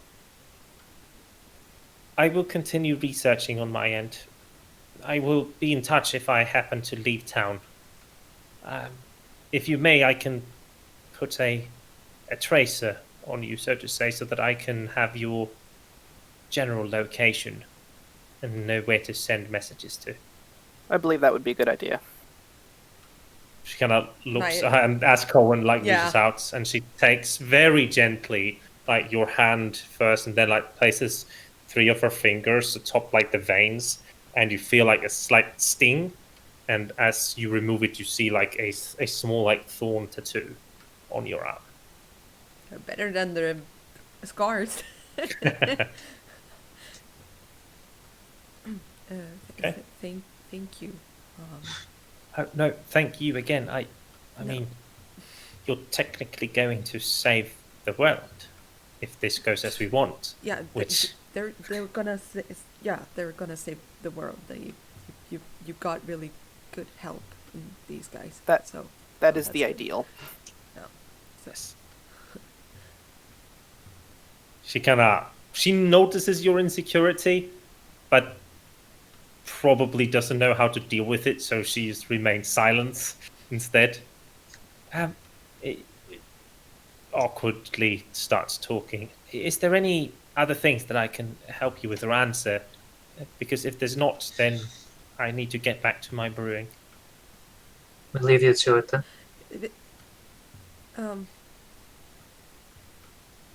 Do you know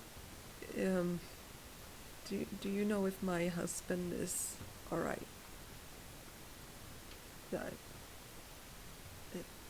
I don't see the presence. I don't see the individual future. Yeah. Such is unfortunate. Thank you though. But Do you have someone important to you that you would like to confirm the whereabouts of? Me? Yeah. Sorry if that was intrusive. I didn't mean to. No, no. That's fine. Well, I don't know if we're married anymore. He might have found somebody else, but I just want to see if he's all right. It's Still, family's family. It's yeah. good to maintain those bonds in any case. Where was he when we last saw him? Well, he was at home. Where's home? Uh, Bas, Baster. It's a ways from here. Okay. Yeah, it's way up north and northeast. Well, Since you do have a map, you would know that it is Yeah. up here. Yeah. 1,400 kilometers away. that is quite far, but we do need another location to take a measurement from. If we don't want to just blindly march in that direction. First things first, we should get to. Forgive me for placing my own needs over the party's, but River Veg is closest. I think that might be the best bet for us. Yeah. I don't want us to go there. That's not what I meant. I just meant that I wanted to. Yeah. Well, you're as much of a person as anyone else is here. The opinion on matters is valued.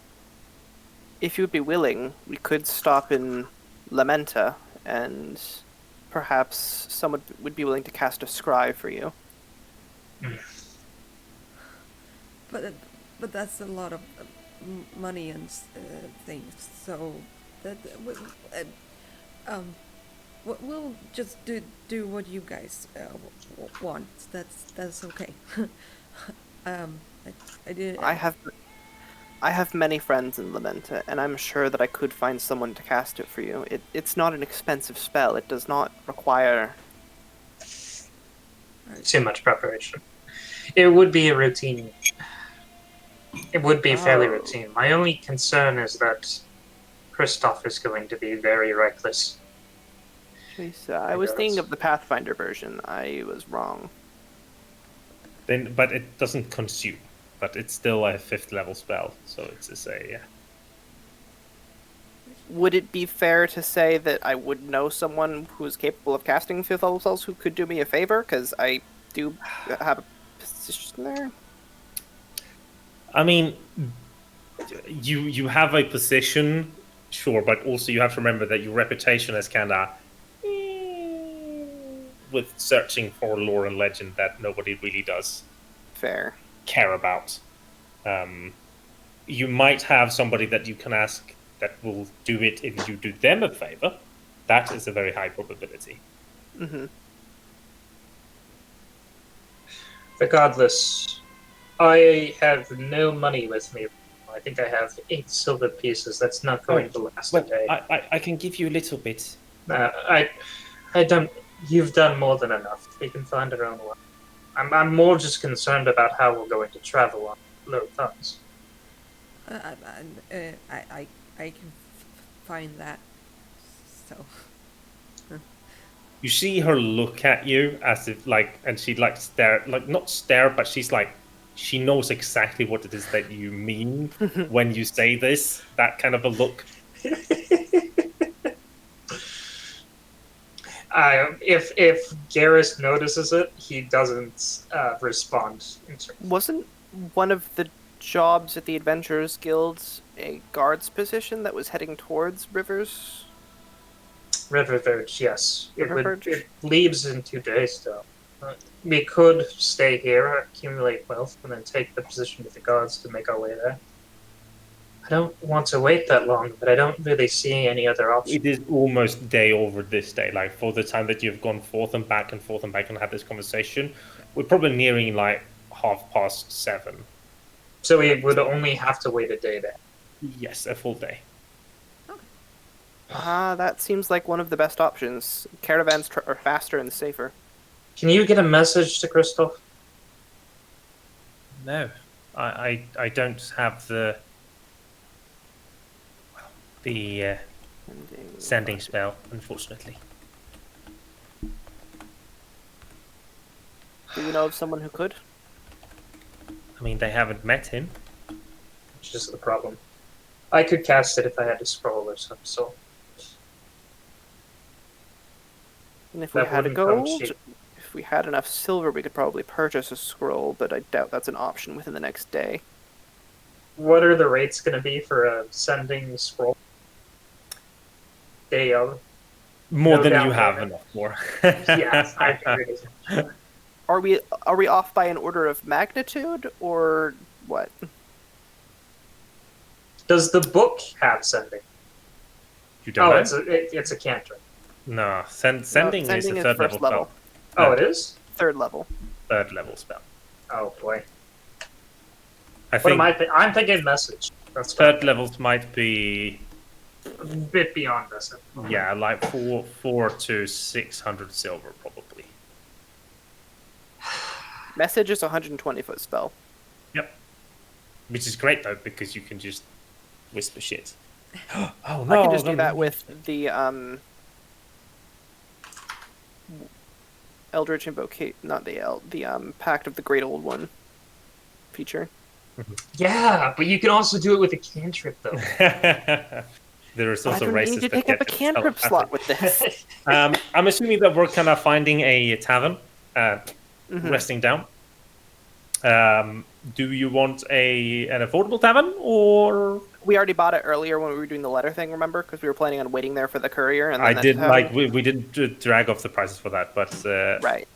for for food and for room, you pay 1 silver per person for this night, or two silver per person technically. Garris will suggest finding better 8. accommodations, but eventually be layweighed by the fact they have very little silver. 8 silver in total for the 4 of you to eat 1 meal, 1 breakfast, 1 supper, and sleep for 2 days.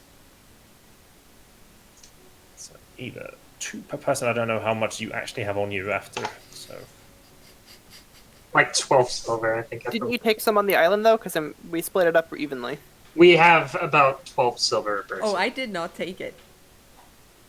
Well, we split it 4 ways, so Oh, we did? Either I think you were Yeah, I given. think so, I yeah. think it Okay. was just some people that weren't.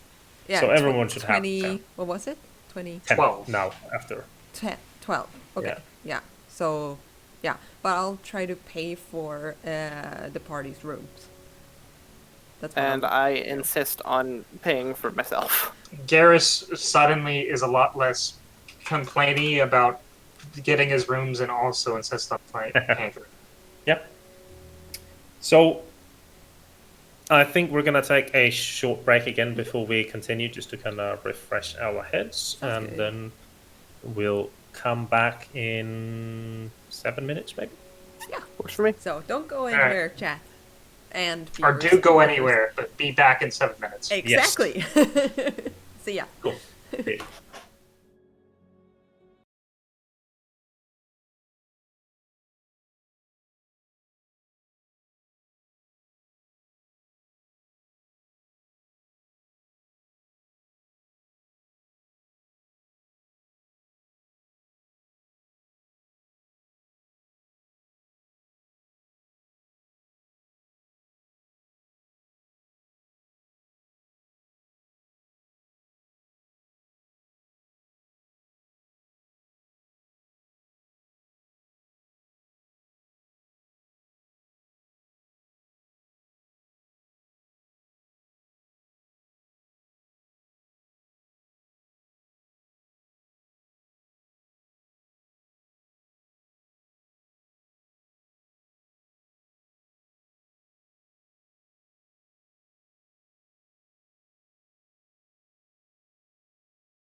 1. Boom. Cool. Welcome back, everyone. I want to also make it clear that we are running with a lot of homebrew, so if you hear shit that you haven't heard before and that you don't know or understand why it is being ruled as is, you can always ask in chat so that I can, whenever there's time, clarify for it. But the rules have been changed to modify it so that it's more realistic gameplay and a bit grittier and darker, where as for the characters that are about now to take a long rest, are a lot of new rules to implement that. Yes, Mr. What if Garris. the players are confused? If the players That's are slightly more confused, important. they may also ask questions. Gotcha. Cool. So for long rests, what is needed to regain 25% of hit points, which is rounded up, or it's rounded up to the nearest proper decimal. It's rounded as it should be. Sorry. So it between 0.1 and 0.0 and 0.4, it would be rounded down, and then 0.5 and upwards would be rounded up. You need to sleep in a warm bed inside. And now that you are sleeping in taverns, you would do this. You are also able to regain all of your hit die because you're taking a proper long rest. And how it works is that if you have any hit die from the previous day, so let's say who is Morgan or Navin is wounded, for example, we'll take Navin. Navin is wounded, but he currently has 2 out of his 3 hit die. He can use those 2 hit die during the long rest and then regain all 3 on the morning.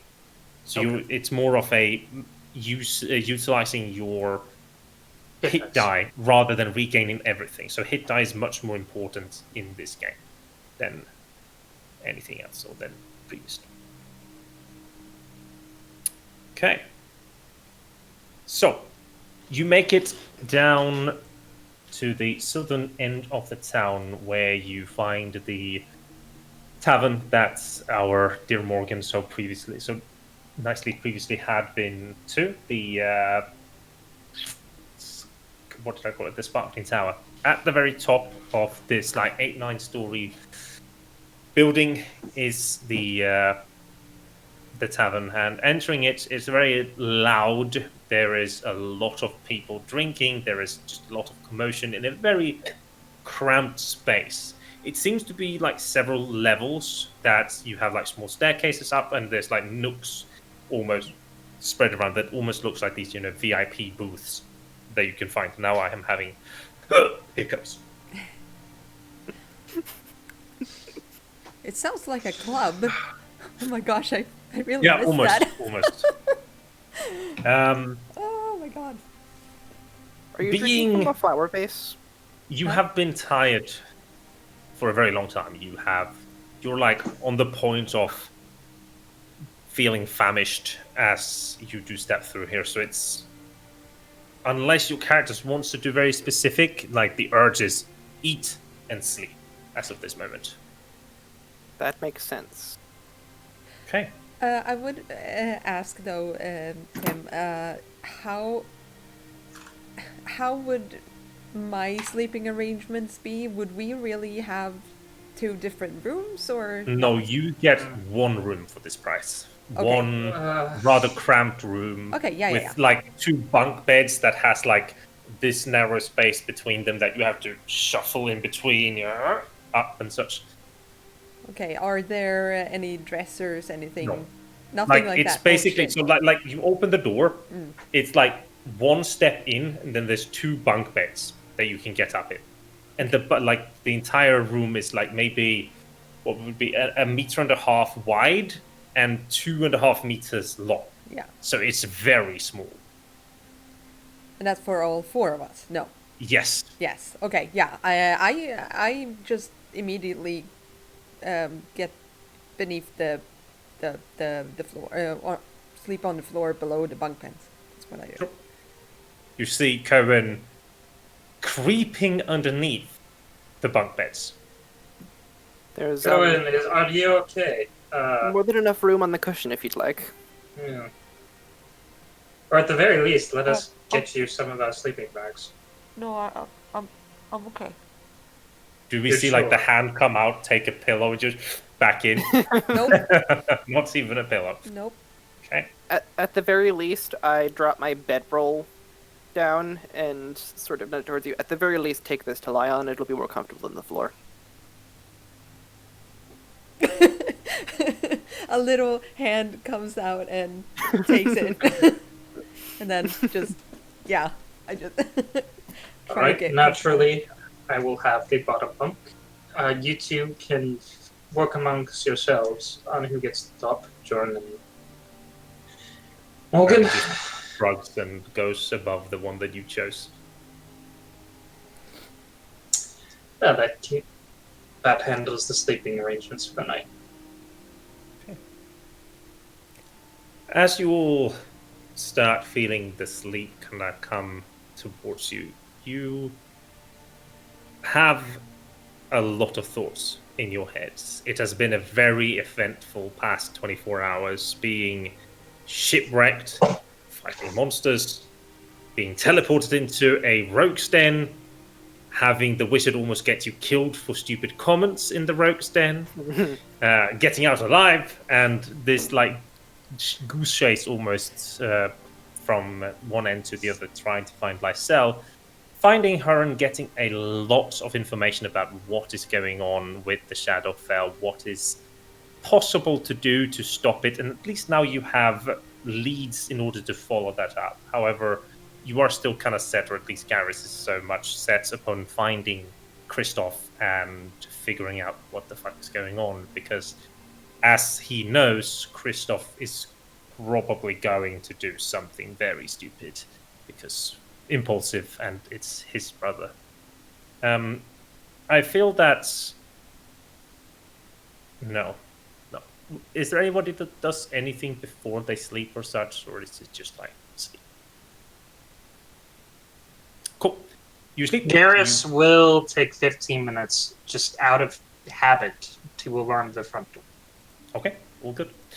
You do so, and then you will wake up in the morning, 25 hit points regained, 25% of hit points regained, and all of you hit that. I believe that should get all of you up to. Yes. All right. Looks like it should. GM? How is it with Yes. mana? Mana is all. All of your mana. Is it all right if Garris spends 15 minutes ritual casting alarm to get his ward up? Yes, of course. You should Just do it on the side of my backpack, Yep. just in case anybody tries to take anything.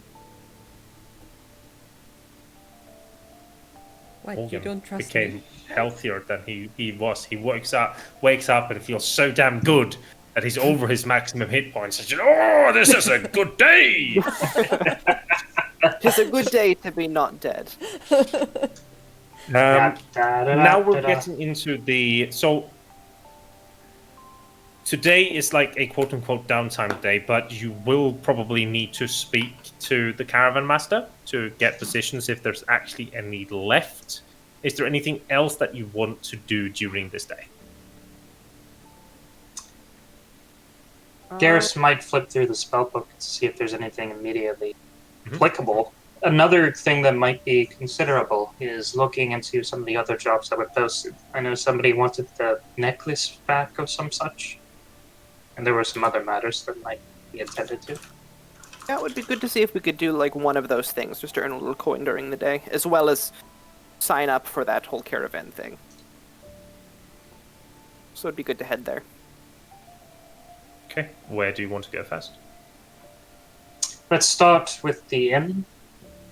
Talk to the master there that will range our guards, and then go from there. You spend some time asking around, trying to figure out where the Moonlit Inn is, and eventually you get pointed outside of town towards this larger building here. As you leave the cramped town and getting out, like from the very shadowy streets out into the open, you see early in the morning there's hundreds of farmers just walking through the fields, either harvesting certain things, or they're planting, or they're what you like call it when you tilt the earth. I believe it's just Plow? plow is a good word as well. Yes, thank you. but there's another word for it, but who cares? The Moonlit Inn is a 2-story building. As you can see, it is shaped like in a rectangular fashion. As you step up, it is very nice. It's on the borderline, like fancy ass shit. You can see, like on a balcony, as closing in, there's a pair of well-dressed gentlemen sitting and enjoying a cup of cocoa and probably eating a biscuit or something. That's these regular laymen would never really afford unless they want to spend an obnoxious amount of money for something so simple. As you step through, the bar is almost straight in front of you, and you can ask the barkeep, or you can just continue doing it with me kind of saying. Hello, good sir. Have you seen a caravan by the name of Hamtash around? Ah, yes. I believe the gentleman is currently still asleep. He will be up in maybe another hour, I believe. Fair enough, fair enough. He's not leaving until tomorrow, if I recall correctly, right? I believe that is the date that has been spouted about, the 42nd. Yes. Excellent. Well, in any case, you wouldn't happen to have anything to do in the day for perhaps a few bits of coin here and there in the meantime? Roll me a D100. And an 80 and above, there might be something. Oof.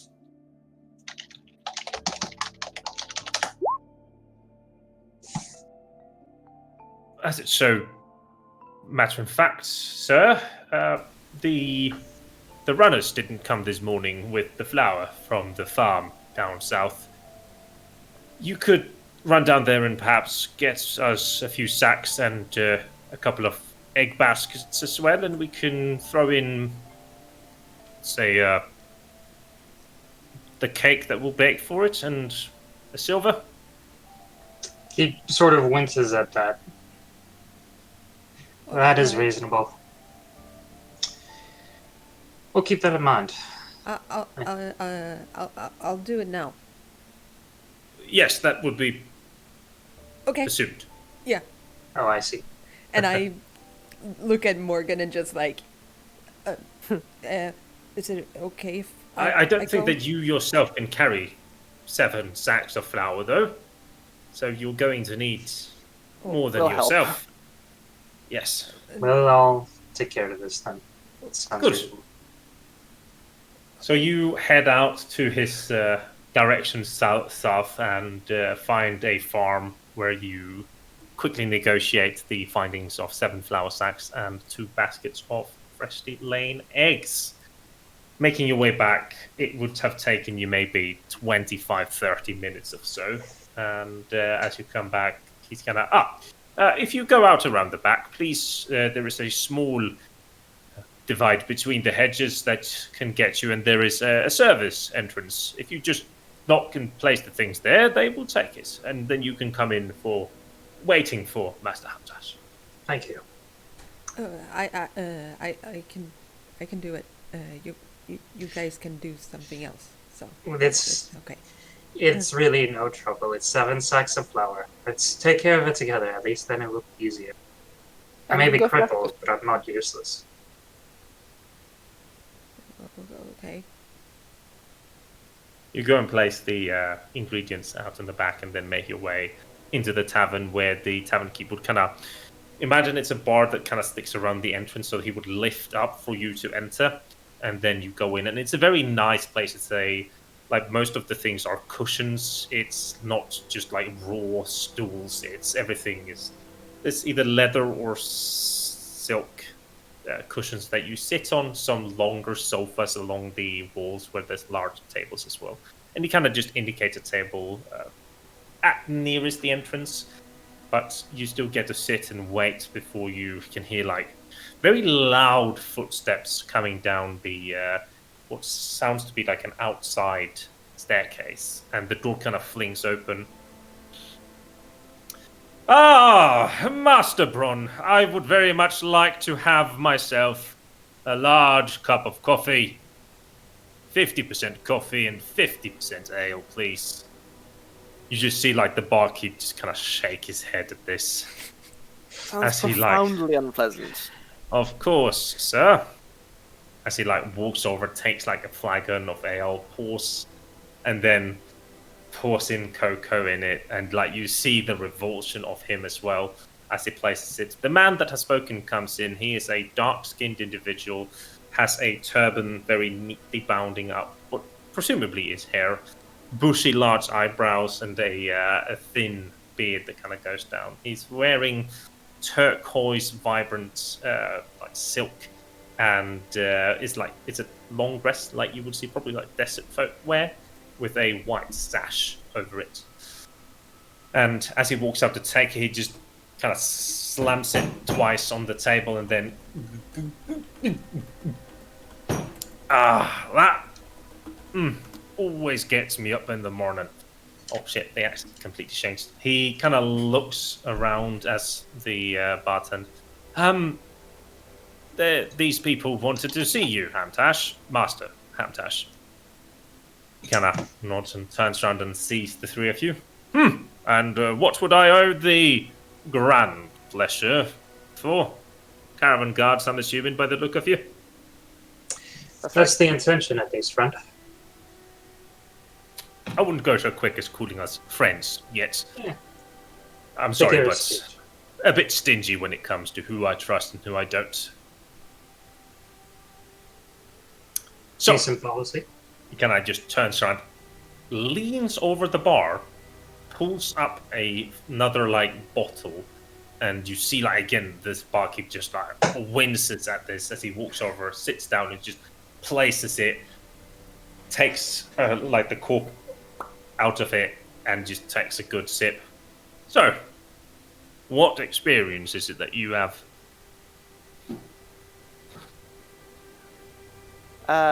Several years training in Lamenta, evocation and illusion. Ah, some wizardy type then. I can make it appear as if your caravan was bare as dry as a bone.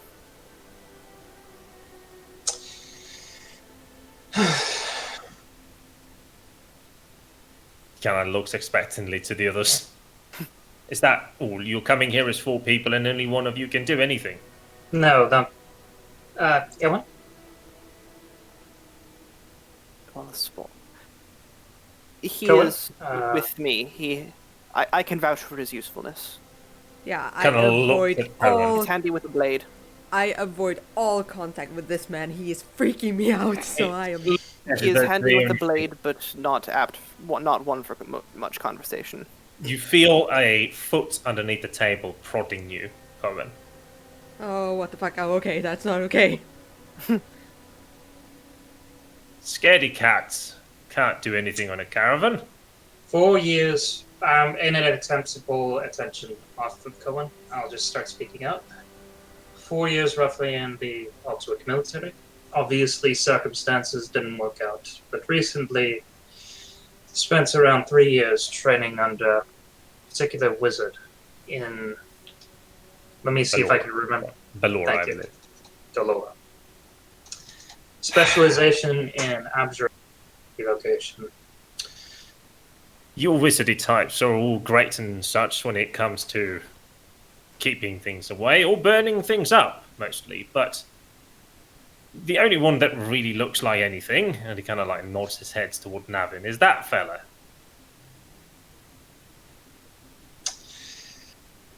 You ever had a pickpockets sneak into your caravan, steal a couple of goods, and then suddenly you're out of wares to an extent, sir? No, I've never had that problem before. And you've been very fortunate.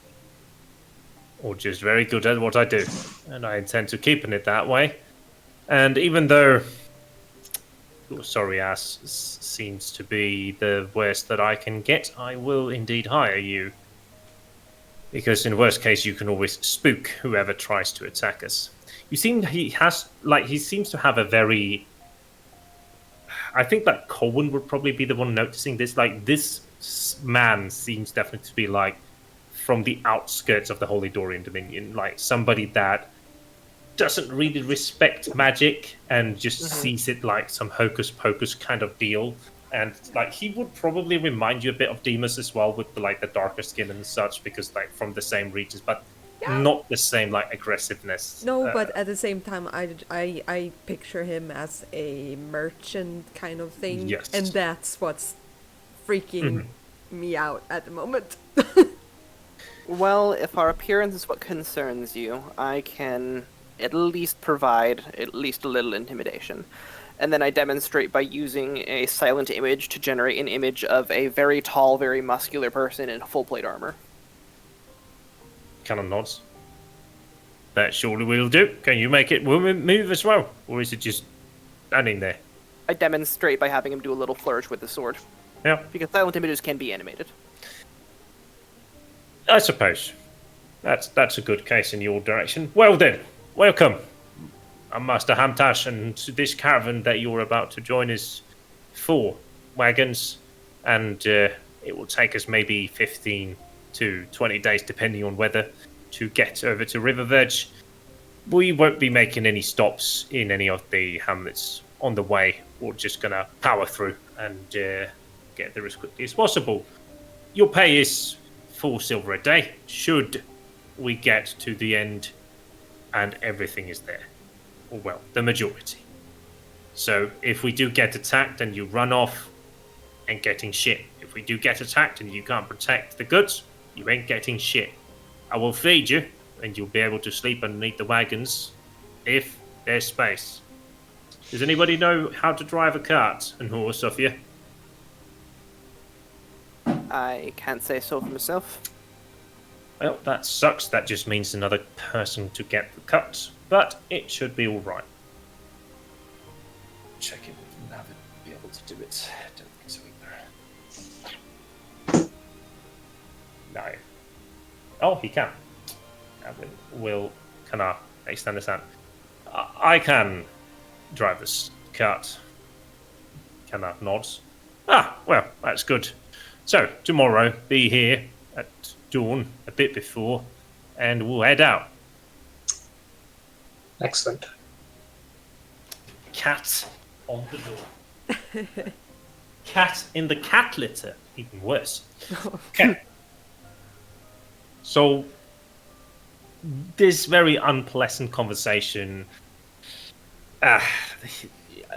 You get the impression of this man that he would fuck you over any chance that he has. But it's a paying job and going in the same direction as you are, which just is a win-win, unfortunately, for this case.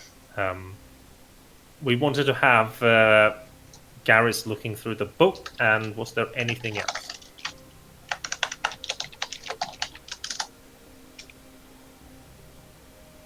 Well, actually, since things have been,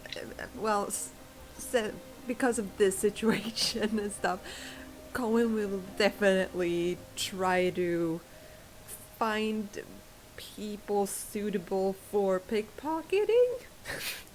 Definitely, and try to pickpocket his way a little bit. Okay. Yeah. Unfortunately, I think that yeah. How long are you willing to spend? Oh, let's see.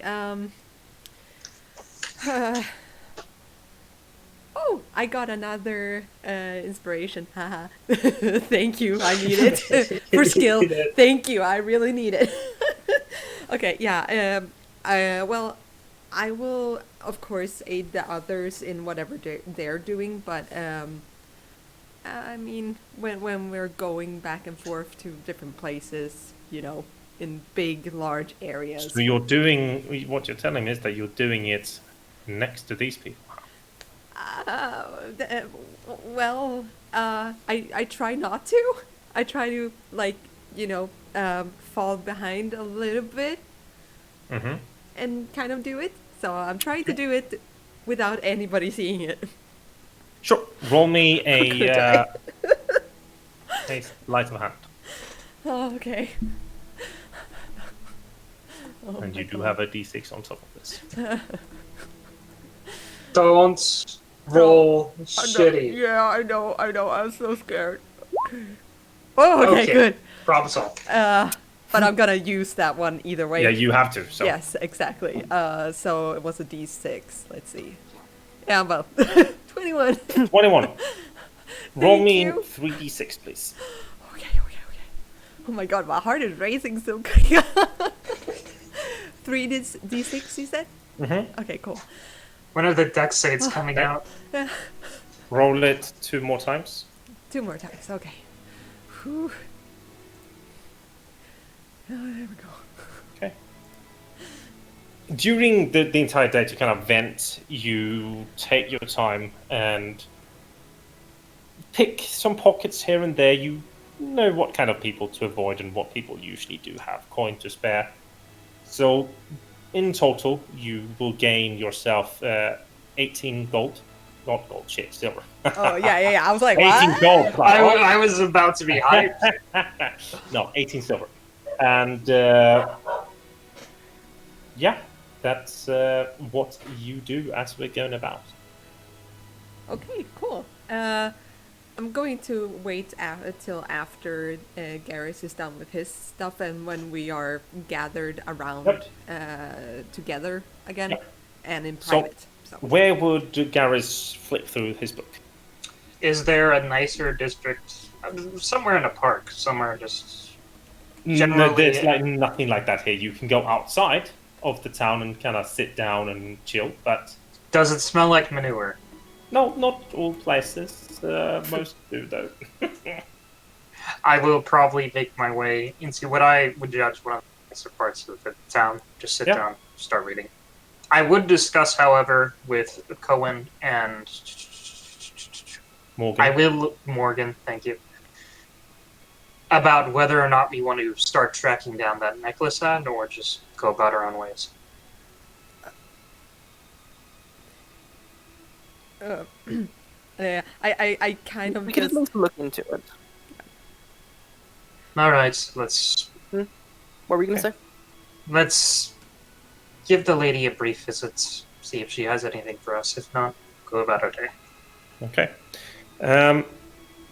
When you find this place and you sit down, probably during your midday meal or so, I need Sarah and Jay to remove your headsets, please. Okay, yeah. So it's a pretty nice day. You find a little spot where the sun comes down and you can sit on a bench and you're eating a little snack and you take out this wizard book that's very large and you haven't really been able to look through yet since you found it yesterday, and it's not your own spell book. You flick through it and there's a bunch of spells in here. Most of them you could probably discern being low level, but others are in languages that you haven't seen before and seem very complicated to understand. And as you're sitting here and just kind of, you suddenly notice how there's a shadow moving across your wrist. And you kind of freak out because it's the hand that is on your shoulder that is moving out into your hand. And as the touch from the shadowy creature gets to your hand, you see how it takes a part of the book and flicks up a page that you just see these shadowy symbols on. And you feel like how this entire page is just gleaming with power. And you almost feel, drawn to it, almost like, I need to know what this is. But then probably your fear kind of comes over you and you just shake it a little bit and it just retreats back up and you kind of feel like it's almost reassuringly clasps your shoulder a little bit, everything's going to be all right in a very menacing way. Do you close the book? Yeah, you close the book and you see this shadowy page kind of dissipate. Take a few breaths. Wait for things to be normal. Yeah. Open the book again. Start browsing through it. Hopefully. Yeah. You do not find the page again. Shudder to myself. Yeah, you continue looking through it. You can roll me an intelligence check or investigation, up to you. Investigation would be nice. I have proficiency in investigation.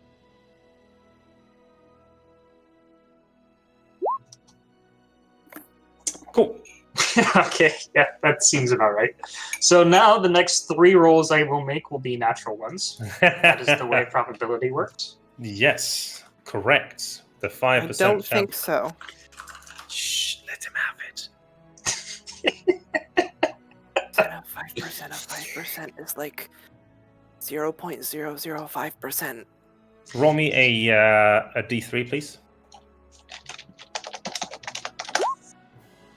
Oh, I hate this. I despise Okay. rolling well. Why? Because Enjoy it it. means that bad things are going to happen later on. No, trust Roll the me another gods. d3, please. Oh, sorry, roll me a d4. Alright. Okay. It's not a 4. It's fine.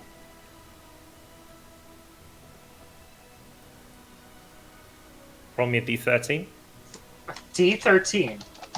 Alright, let me just look in my dice pile. D13. 1. No. Great. You find within the spell of Aura of Vitality. Alright. That's actually pretty good. Yeah, it's a pretty cool spell. You can write that up. However, you at the moment are unable to cast it. Not prepared. No, it is a level 3 spell. Oh, right, sorry. Am dumb. Cool. You others or together, I think you should be able to drag it in from the companion, but you do how you want. I haven't been able to find it, but it's Yeah, it possible might that be I just just... the aura of... Yeah, it's not there. It is not there, correct. I Sorry, need to I'll get look the it up. rest of the books. How would you try to get in contact with Savesh? They didn't leave an address No, today. they didn't, which is the weird thing. Like, what kind of people don't leave addresses? People that already live in the area. Or Probably really to begin rich with. people. Oh, god damn it. No. I ain't doing shit. That's what I'm doing. I'm not doing anything. Well, we could go back to the Adventures League and ask them who Smash is. That is true. Alright, we go back to the Adventurers League and ask them who You go back. Could I just have a performance rolled by Garris as you meet up with the group? Performance? Why? What? You don't know? Because he's smoking hot all of a sudden. What? Yeah, boy. Yay. What? I had a hit of something very illegal, and I don't want anyone to know. Oh. He did the smoke. Yeah. Nobody really seems to be. Not even me? Insight check. You can't roll them because I would give them to you if he was. I would only give them to you if he failed the DC that I had set in mind. Oh. You get back After to insight and stuff. the Adventurers Guild and ask about Savesh, and they're like, "Ah, yes, very nice fellow. Lives just like west of here in the Noble Districts, and will be very happy if you can get him this necklace." Kind of deal. Very sarcastically said in general, but they do point you in like this direction. Will he pay us? The answer would be that there has been times where he has paid, and handsomely so, and other times where he hasn't. I already don't like this guy, and I'm less and less inclined to help. We do need the coin. Not really. I found some. roll me a deception. I'm not really trying to hide it though, or I am trying to hide how I came by it, but yeah.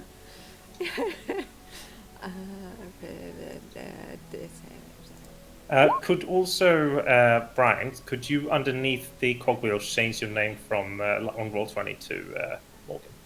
Oh, is it still Roche's? My bad. Yes, it is. Here we go. Display name.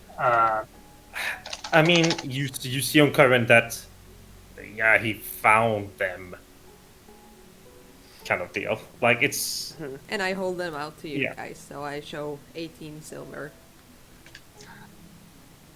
Well, that's certainly better than nothing, but we've talked about you finding things. Best to avoid it when possible. This is a situation where it could have been avoided. No, I am very grateful, though. well, It does help quite a bit. Thank you. okay. But does that mean that we don't have to go to... Unfortunately, I still need my cartographer's tools. We don't have to go, though. That is an option. We could just not. What time is If it you anyway, would be Jim? comfortable with it, I would be willing to forgo it. At this point, it would be like a bit after lunch. I mean, I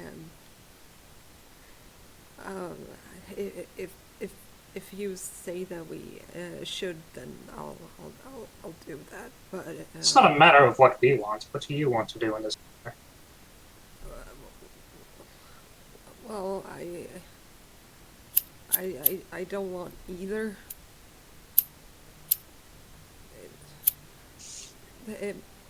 I don't really do well with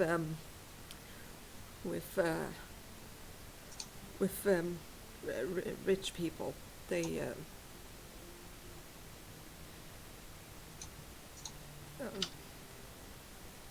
yeah. I see. uh, In that case, I don't think it's all too pressing an issue. Do you agree, Morgan? I would agree. Okay. I'm going to go. I'm going to go back to reading. Yeah, but you can still take the money. That is fine. That's a fair. It's Would you be comfortable with that? yeah. And I just dropped the money by you. So 18 silver. Thank you. But thank you. You Thank spend you. the rest of the day kind of thinking over things and breathing out a little bit and taking the time to rest. As night comes, you have all had a good day and sleep comes easily. You asked the tavern keep to wake you early, and a boy kind of knocks on the room, perhaps like at 6:30 a.m. or so, just before dawn during summer. No, it will probably be 5:30. You get up, get ready, go down and take the bucket of water, kind of splash some on your face. You get a piece of newly baked bread to go, and probably an apple, and you make your way west towards the moonlit inn, where you can see, as you come close, Mr. Hamtash is preparing 4 of the larger carriages, all with roofs on them, like just very simple cloth roofs. They all seem to be filled to the brim. The horses seem to be very healthy and ready to go. And the moment that you kind of show up, you realize that you 4 are the only 4 guards here. Is anybody else going to be accompanying us? No, I thought it would be better to make it less.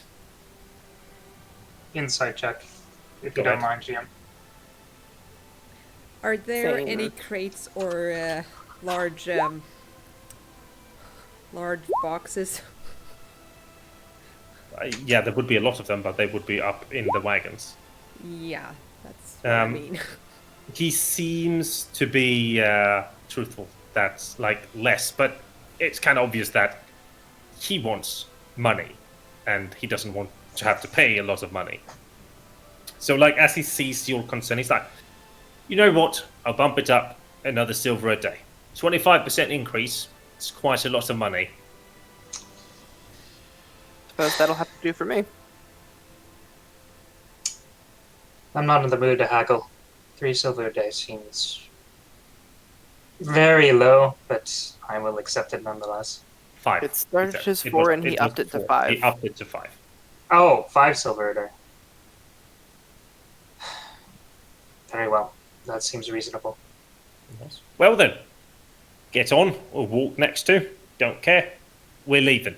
You, Navin, whatever your name was, get in one of the carts and drive it. Garris will, as they're walking, spend 15 minutes for each cart to get an alarm down. Sure. An alarm? What's the range? Range of Doesn't that alarm. require concentration? It does not. I will output the spell. There it is. Cool.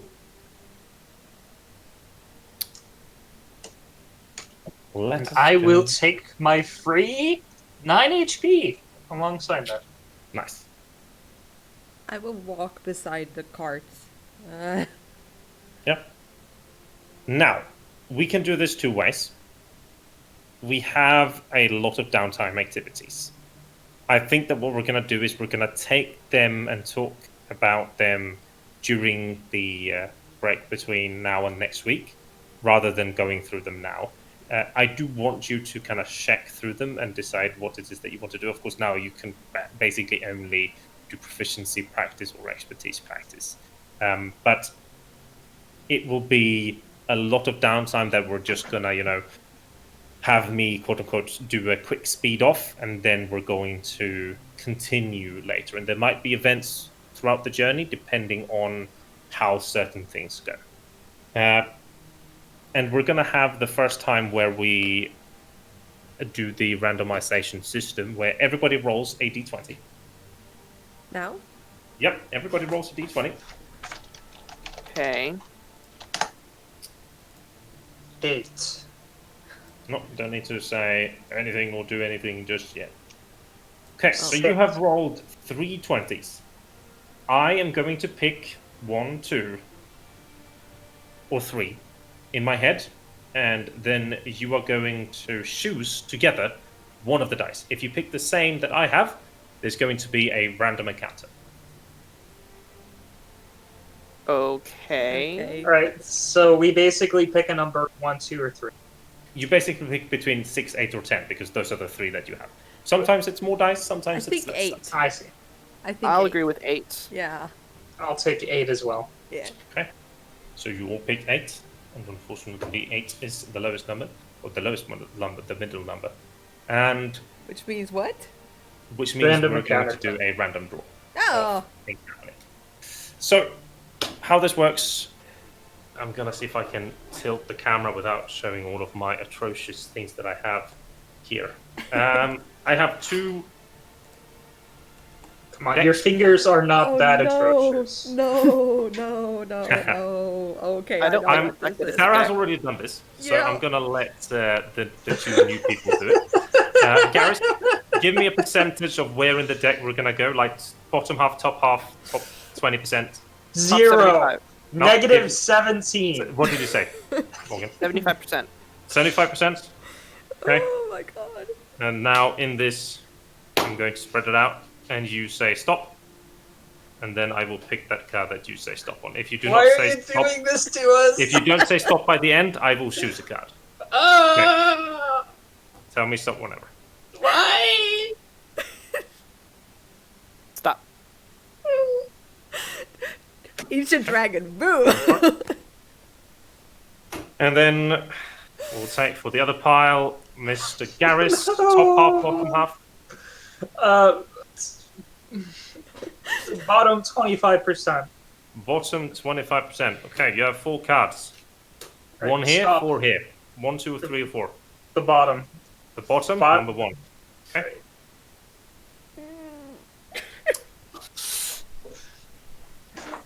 Okay. What we have is beggar and marionettes. What this is that I have a large table from which these two cards have a specific outcome of what it will be. And it can be anything from you guys meeting, just a random person to you running into very big and scary things. A lich. I don't know. Hey, I'm just walking here. That's all I'm doing. Okay. And depending on the length of the journey, there might be multiple ones that are drawn, like that you have to pick numbers on. There might be just one. And we're going to start it simple with just one for this journey. I want our two intelligent characters to make a history check, please. With or without advantage or disadvantage? Just normal. Starts with an H. Why am I right? rolling so poorly today? It's the curse. You rolled well before, so now you roll poorly. Okay. I didn't even roll that well. You rolled well last round. Oh, you rolled okay. We didn't die. Cool. So, Garris kind of realizes as you're going down the second day that you're now on Dragon's Head, which is right next to Raider's Coast, which is a very high frequency of raiders coming out to stop caravans and take their shit. Before, the farms and villages that were placed along Raider's Coast were so heavily looted that mostly all of the people are now situated around Eris.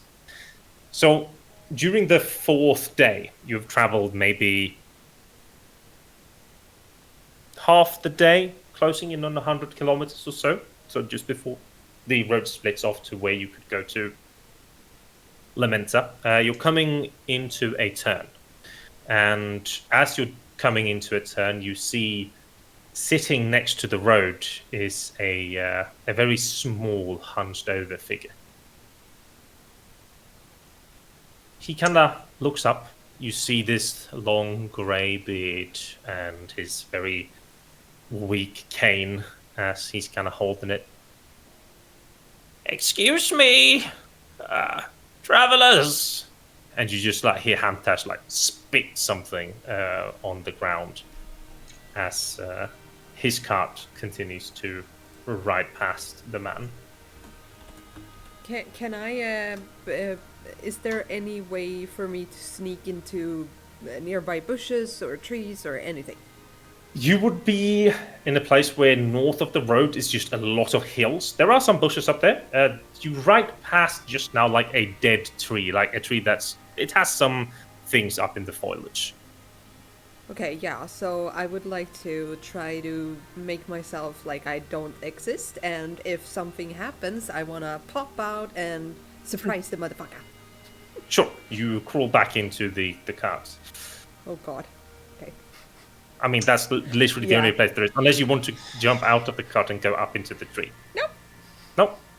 You just hear, please, I haven't eaten for very many days.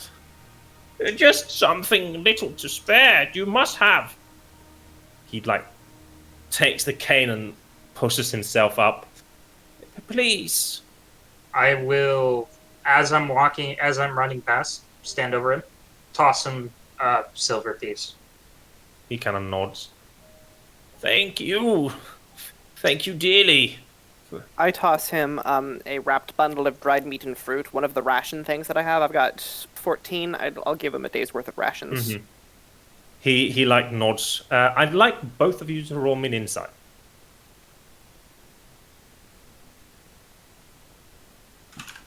I don't like it when you ask me to do that. No, I know. You just Listen, we just need to make sure that this man is actually thankful for what we did for him. Garris, this man is extremely afraid of something. And you probably see him surveying the roundabouts. And as this is happening, because you and I would say Morgan catches onto it just before, you hear and see like movement on the ridges as he just, I'm sorry, they forced me. And you see popping up like on the ridges, you see bandits. And we are going to move over into, yeah. Just going to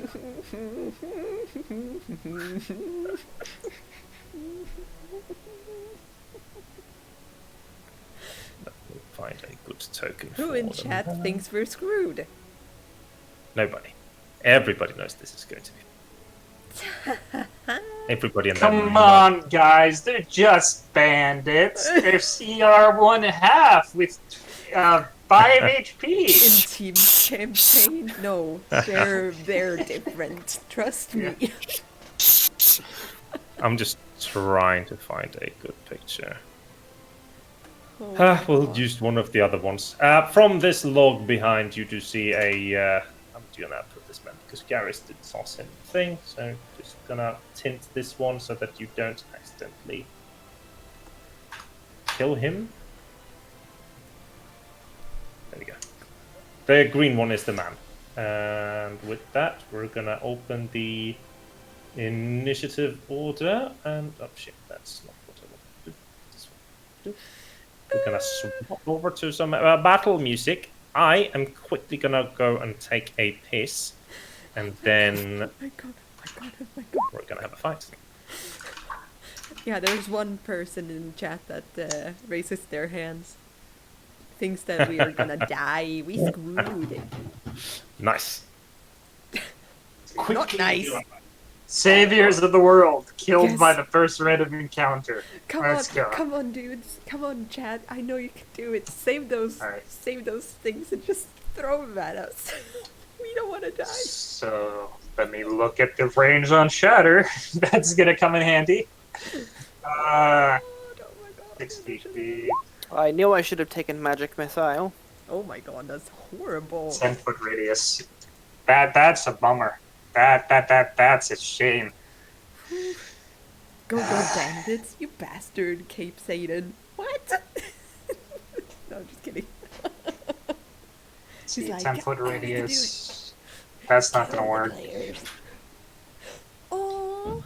Go Power Rangers! Okay, for Kowèn, yeah. What is it that you're giving Chat me? advantage. Yeah. So you have advantage on your next attack or Oh, it's spell. advantage even. Yeah. Thank you.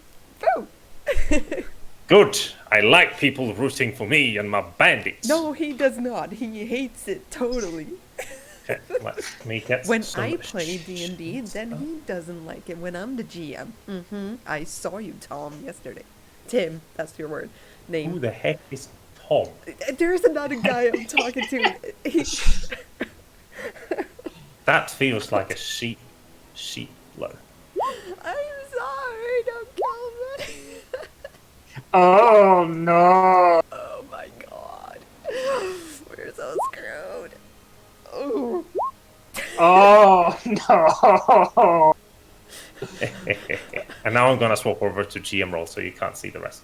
Here's the worst part. These guys are like 0.16, and well, okay, 0.16 is actually pretty substantial. But it's not like they have a +6 in Dex or anything. The GM's on. just rolling well. That is Okay, I horrifying. will tell you something that some people in chat knows that if you play with Tim, he rolls insanely well all the fucking time. I can't give myself advantage with my chat points though. That's unfortunate. So we are going to start off with what the fuck? Why is not everyone in on the turn order? Why not? My dudes. No, I think we're waiting. No, Navin's here. No. What I mean is that not all of my tokens ended up in the turn order. Only the Did you? first ones did. You probably rolled a GM. No, I did not, my bro.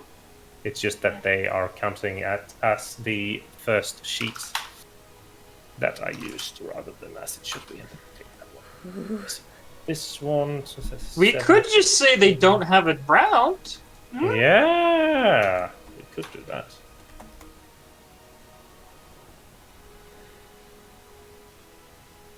See, this boy has 2 initiatives. Cool. Oh.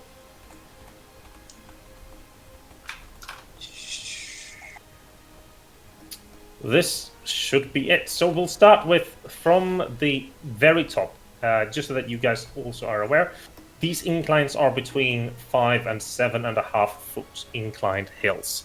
So it is counted as difficult terrain getting up them. And the boy at the very top is going to jump down and move forward 2 steps and is going to shoot at the way Morgan is walking next to the cat is problematic. So he's going to shoot at Mr. Navin, and we'll see how that goes. You see a bow, you see a bow being drawn. The bow is drawn, arrow let loose, and it thunks into Navin's leg as he screams out with pain. The next archer attempts to do the same, however, closer range, and hits him as well. 2 quick arrows into Navin, and then we're moving over to Garris. You see him almost as Jim carrying that fucking scene with the arrows in the legs. Yep. You see people here, and here. All right, I'm going to quickly arm myself with my new spellcasting orb, make my way over the horse, glance at this archer that I see just emerging from the foliage, grab a rock that's nearby, and hurl it at his head. Casting magic stone, huh? Catapult, to be exact. Catapult, even. Oof. Oh, no. Sorry, was it this one or the one that was shooting? This archer back here. The archer back there. Cool. Yes. They are seemingly a little bit more dexterous than their friends. Oh, wait. And will succeed. As he, just barely though, manages to sidestep the stone as it flings into the stone behind him. Movements? Bonus actions? For movement, at this case, let's see. I'm guessing this is normal. Could Terrain I try and down take? here, yes. Yeah. Could I try and take cover beneath that rock there? Where? Down here? Might be easier actually, just to get behind this tree. Yeah, possibly. Okay. Yeah, I'll just move and take cover behind this tree. And it jumps down. 6 would be here. And seems to be looking through. And he kind of yells out, "The crates are all full of shit! It's a good day, boss!" And the other person, you hear like him shouting out similar things as they seem to be very happy. And then this boy,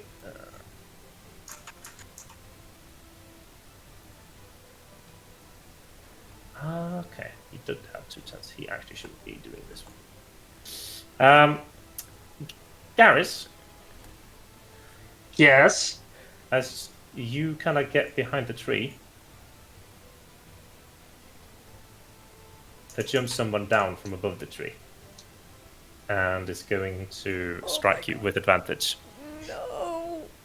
You take 6 points of slashing damage as the scimitar or cutlass, short swordish looking thing, kind of slashes across your back, and then you see how he pulls out a shank as well, but he cannot use it this turn. All right. Well, it bounces off the ward, which is a shame. Nice.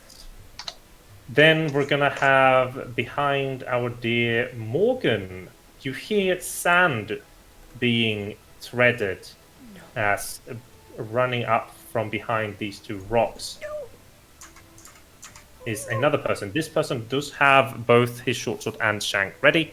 However, he does run up, so he doesn't get. He'll get advantage on the first one, and then he'll get a normal on the second one. Cool. So the first one, you feel how it presses into your shoulder for 5 points of damage, and then the shank, as you see him just turn around and quite easily just sidestep. Kowèn, you hear a lot of commotion around your cat. What do you want to do? Do I see this guy? Absolutely. Okay, then I'm just gonna and just cast a chromatic orb at him. Go ahead. And I have advantage, right? Because you're hidden, yes. So I don't need to use my chat advantage, right? Oh, technically they do take each other out. Oh. So you're gonna have to use advantage no matter what here. Okay. God damn it. Good. It needs to be a spell. Yeah, exactly. Okay, I have I to do didn't. it for the Yeah, next just time. manually roll it. Huh? Use a manual. Yeah, it will be on your core page, not your spells page. It usually comes out in core Oh, here, that's how you do but it. it's not Oh. there. It's But not if you there. just roll Okay. manually, I'll set it up whilst. Okay.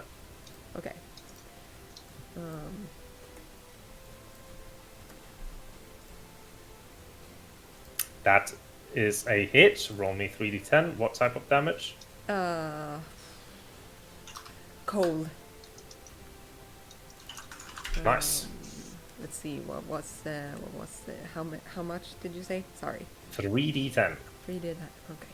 There we go. For that roll, you would have wanted. Luckily enough, that's Damn me it! God damn it! rolling. Is it plus anything? No. No, just 3d10. Oh, that's one. Sorry. Just 2. There we go. 4, 14, 18 points of damage. And you see this man very happy to see all of this loot and just looking through it. He yells this out, then like is about to open a crate as you just kind of stand up in the shadows and just yeet this coldness into his face, and you see him almost entirely explode from that. And he's just standing there now, like his nose so frozen it just cracks and falls off as he's standing there like shivering. Oops. Anything else? Is he dead? No. Nope, almost. Oh, God damn it. Oh, God damn it. Okay. Terrified. Terrified. I can't kick him or do anything like that. Oh my God. Oh my God. Okay. Do I see Morgan? No, but you know Morgan is there. Okay. Let's see. There is, I think one of them is a bonus action. Yes. So I'm gonna use healing word to him. I haven't been damaged yet. You Oh, have you already haven't. casted a first level spell as well, and we haven't reached Oh, that's how that. it works. Okay, cool. Then nothing. You can I use haven't the actually bardic been damaged inspiration. yet. He used too much of his used his action to get to me.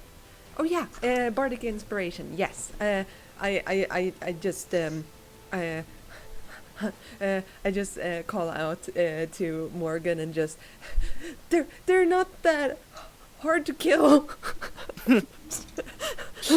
Awesome. Morgan, it is your turn as you hear this inspiring call. Inspiration does nothing to the casting of a save spell, correct? No, it does not. But you still have your. So do I have to use it on the turn I receive it, or Not, does it? not this one. No, this one is a bardic inspiration that you can keep for up to 10 minutes. But he also Okay, has cool. from So- chat. Yes, the chat one is for saves, I believe, though. So Yeah. that is for when he makes the next save. So just go I ahead. am going to cast Dissonant Whispers to the bandit that is next to me, whispering, "You will find naught but death here." Nice. If he fails to save, he has to use his reaction to move as far away as possible from me. Yes. And As I have well as take also 3d6 psychic damage. I have also made it so that this one does provoke attack of opportunity. So as he is stepping away from you, you can launch a kick or a punch at him if you want. Dissonant I will also Whispers do that. by default does that. Go ahead. Yeah. Perfect. Perfect. Roll the attack. I'll Strength, correct? yes. Scheiße. Hey! Nice! Roll me another one to confirm. Yay! I thought, is that that must be a Pathfinder thing. No confirm, but you still do Shit. your measly 1 damage doubled because your strength is shit. So you do 2. Any movements or bonus actions?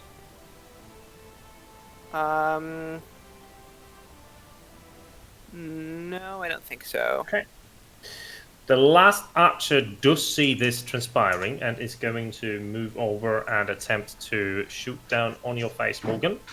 and is going to hit you Wait, which in archer? your neck. This one, the third one. And you are going to take 9 points of piercing damage as the arrow clips you in the neck. Going back to the top of the order, this one... Oh, shit. Navin should have been at the bottom, of course. Well, he's still with us, 0. right? So, Navin... 1, 2, 4... Fuck, he runs over to try to help, but can't. Let me double check. He's our fighter. No, he is going to attempt to pull. No, he would know that works attacks of opportunities. You could throw a rock at him. Nah, he's gonna run up and then action surge and slap the living hell out of this boy. Yes. Nice. So he slaps the bandit, who suddenly looks very, very much less wanting to get into trouble. The two archers at the top have a very hard time shooting the both of you down there behind the tree. Can they actually even see you? I don't think so. They can see Garris just barely. So, good luck. Garris, you have half coverage. You have +2 8. You have +2 AC, and you are outside of range. So I will be rolling these with disadvantage.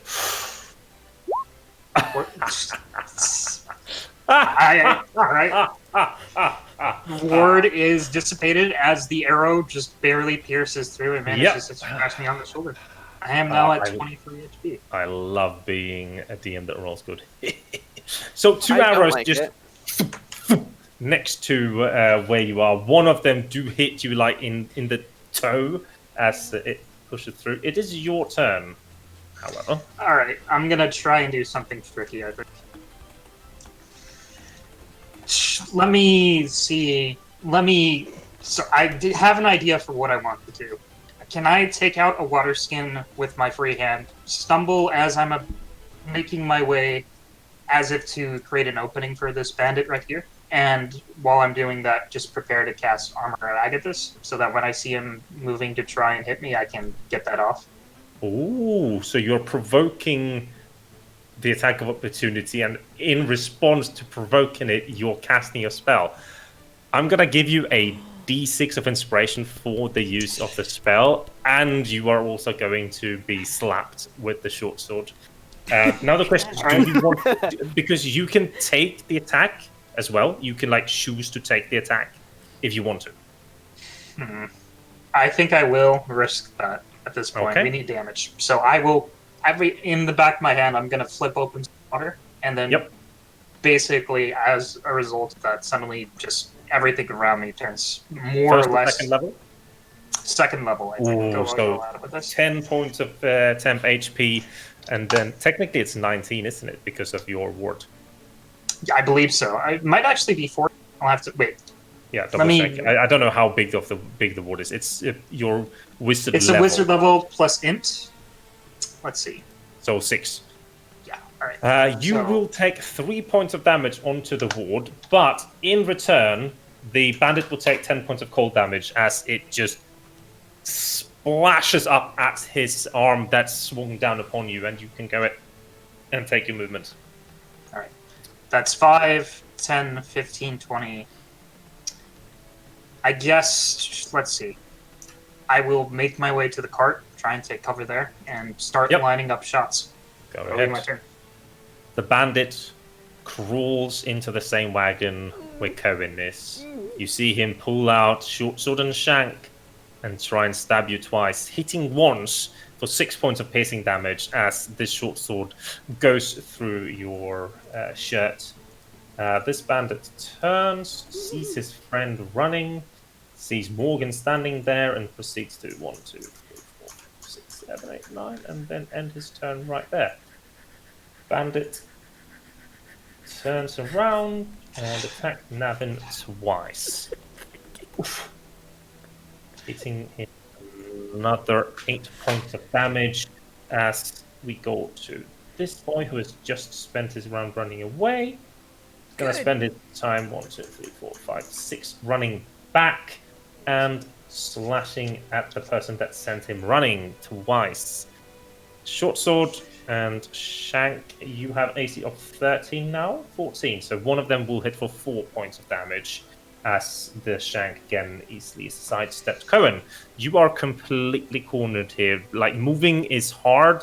You might stumble and fall. You have this man who's looking as if though he's almost dying coming towards you. Or stabbing you. Okay, can I cast Eldritch Blast? You can. It will be a disadvantage unless you take a 5-foot step back. I take a 5-foot step back.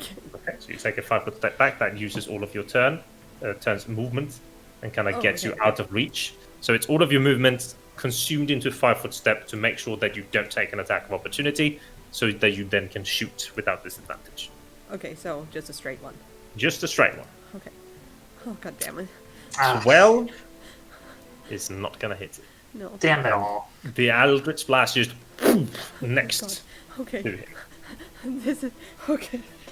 And you can't do any other bonus actions. So Morgan. Oh well, you could technically do healing word now on yourself. Isn't Kowèn full health? Or No, but I'm casting it for Morgan, of course. Yeah, go for it. Yes. First level, second level. First. No, second. 2d4 plus 4. 2d4 plus 4. Okay. You should be able to click it and change the level. Yeah. I'm pretty certain that works. Healing word. Oh, there we go. Okay. Come on. Can I be hit by the area of effect damage from my own ice knife? Yes. You can chuck it behind them, or you can take a 5-foot step and then chuck it at the healthy one.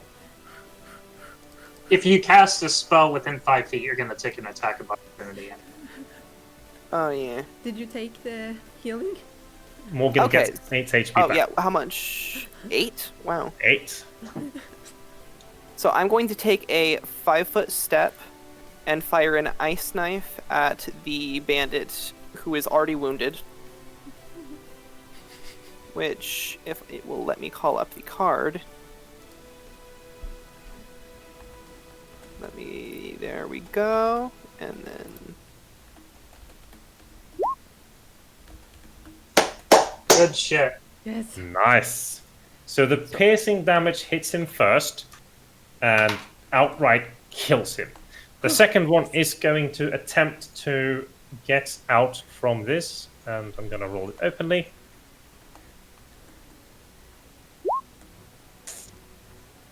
Thus, it still takes half damage though, is it not? So still takes 6 cold damage. Yes. Nice. And By the way, GM, we only hear alarms ringing from this card. Okay? Yes, because he has crawled down. Alright. Morgan has stepped And then in. I'm Yeah, going go to use my movement and the racial ability. You can't use any more movement if you've taken a 5-foot step. Just like in Pathfinder, when you take a 5-foot step, it consumes all of your movement. I thought it was an additional piece of movement. It is using all 30 feet of your movement, if it's 30 or more, to move without provoking attacks of opportunities. That is what 5-feet steps are. So it's like very careful in positioning yourself so that you don't get attacked, rather than just blindly running away. Well, say.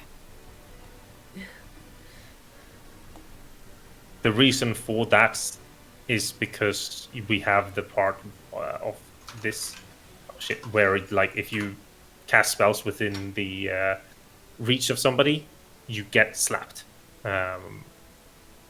So that is why it's been... Right. That makes sense.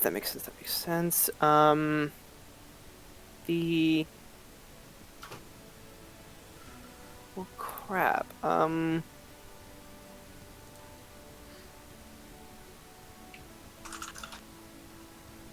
That is all actions, so yeah, I think I can't do anything else.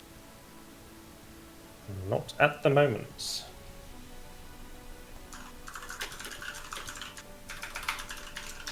I should have targeted the other bandit. What's done is done. You Sure, got one. yeah, That's a bonus. He's going to shoot at Kowèn from the top. Oh, and we don't miss. 19 for 8 points of damage. I don't know why it's still rolling out loud though, but I don't need to. For how much? 8 points of damage. Oh, okay. Navin is going to slap the living shit out of the bandit. Nice! And the bandit who is now damaged also just falls as Navin, 1, 2, 3, 4, 5, 6 second wins. Thanks, mate. And we gain some HP. And then we go over to the bandits who now only actually have one target, which is Kowèn standing. I'll continue rolling these openly because I like how sad it gets. Oh no. There we go. One.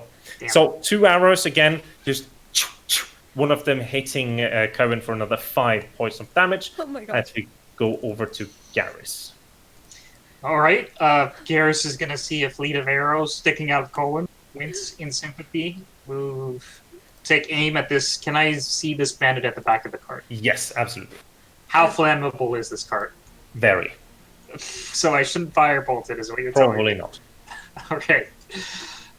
Cool. Let me see if there's a I mean- straight line I can draw. He probably has like parts of his back there. So if you hit him very cleanly, it's not a problem. If you miss, however, it will become a problem.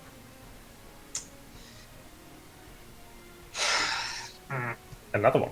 He already has one, right? Can I shoot over Morgan's shoulder, all right, to try and hit this one?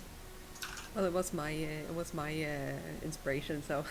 Oh, In that yours. case- It's not. It's your inspiration is to attacks, saves, No, and no. skill. Yeah. No, this was from my account. Twitch Oh. account. So. But in that case, Go I'll ahead, give it to Garris instead. You can give it to attacks or to damage as well. The Okay, chat yeah. inspiration. So I'll give it to Morgan as attack. Nice. All right. So here I can throw a firebolt over Morgan's shoulder to hit this bandit here. You will have to move. So how I usually rule this is since he's straight in your line of sight. Let's say the bandit has 10 AC. Morgan is providing +2 cover as half cover. If you were to roll 11 or 12, which are the 2 AC that Morgan gives, you will hit Morgan automatically. Okay. But you In can that easily case, just move here and have a line of sight without that. Like as long as the arrow doesn't clip over someone, it's a clear line of sight, and then you can just move back. one more thing that I was thinking Yep. is possibly being really stupid and damaging the cart, but throwing a rock at this guy, missing, and then possibly hitting this guy as it just slams through the In wall. such an angle, yeah.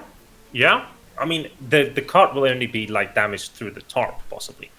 So yeah, sure. I mean, I the think guy I'll take- inside will automatically be hit because he can't see it coming. I think I'll take that risk. I will Okay. catapult if I can see some small stone and Yep. just throw it straight at this guy's head. I basically forcing a deck save from this one. If it fails, Roll forcing the a dex damage, save. and we'll see. Right. Let me bring up my sheet. 3d8 points of damage. Guys, I swear I'm not you normally this slow. It's okay. I had a bad breakfast this morning. What is breakfast? I threw out my back. It's my little brother playing. Nice. And that actually just barely kills him. As the damage, like this little stone, just raises up maybe a foot or two above the ground and just into just above his ear. And Morgan, you suddenly just see his eyes roll up into his head as he falls over. Killed by Stony. That's so sad. Thank you. This boy is still alive, and he takes a step forward and goes Okay. proceed to short sword, shank. Holy shit, Tim! Did you roll a natural 20? Did you roll a Not crit? yet, but the first attack is a 23 for 8 points of damage, Yeah, For I'm down. fuck's sake. and you go down. I'm down. God damn it.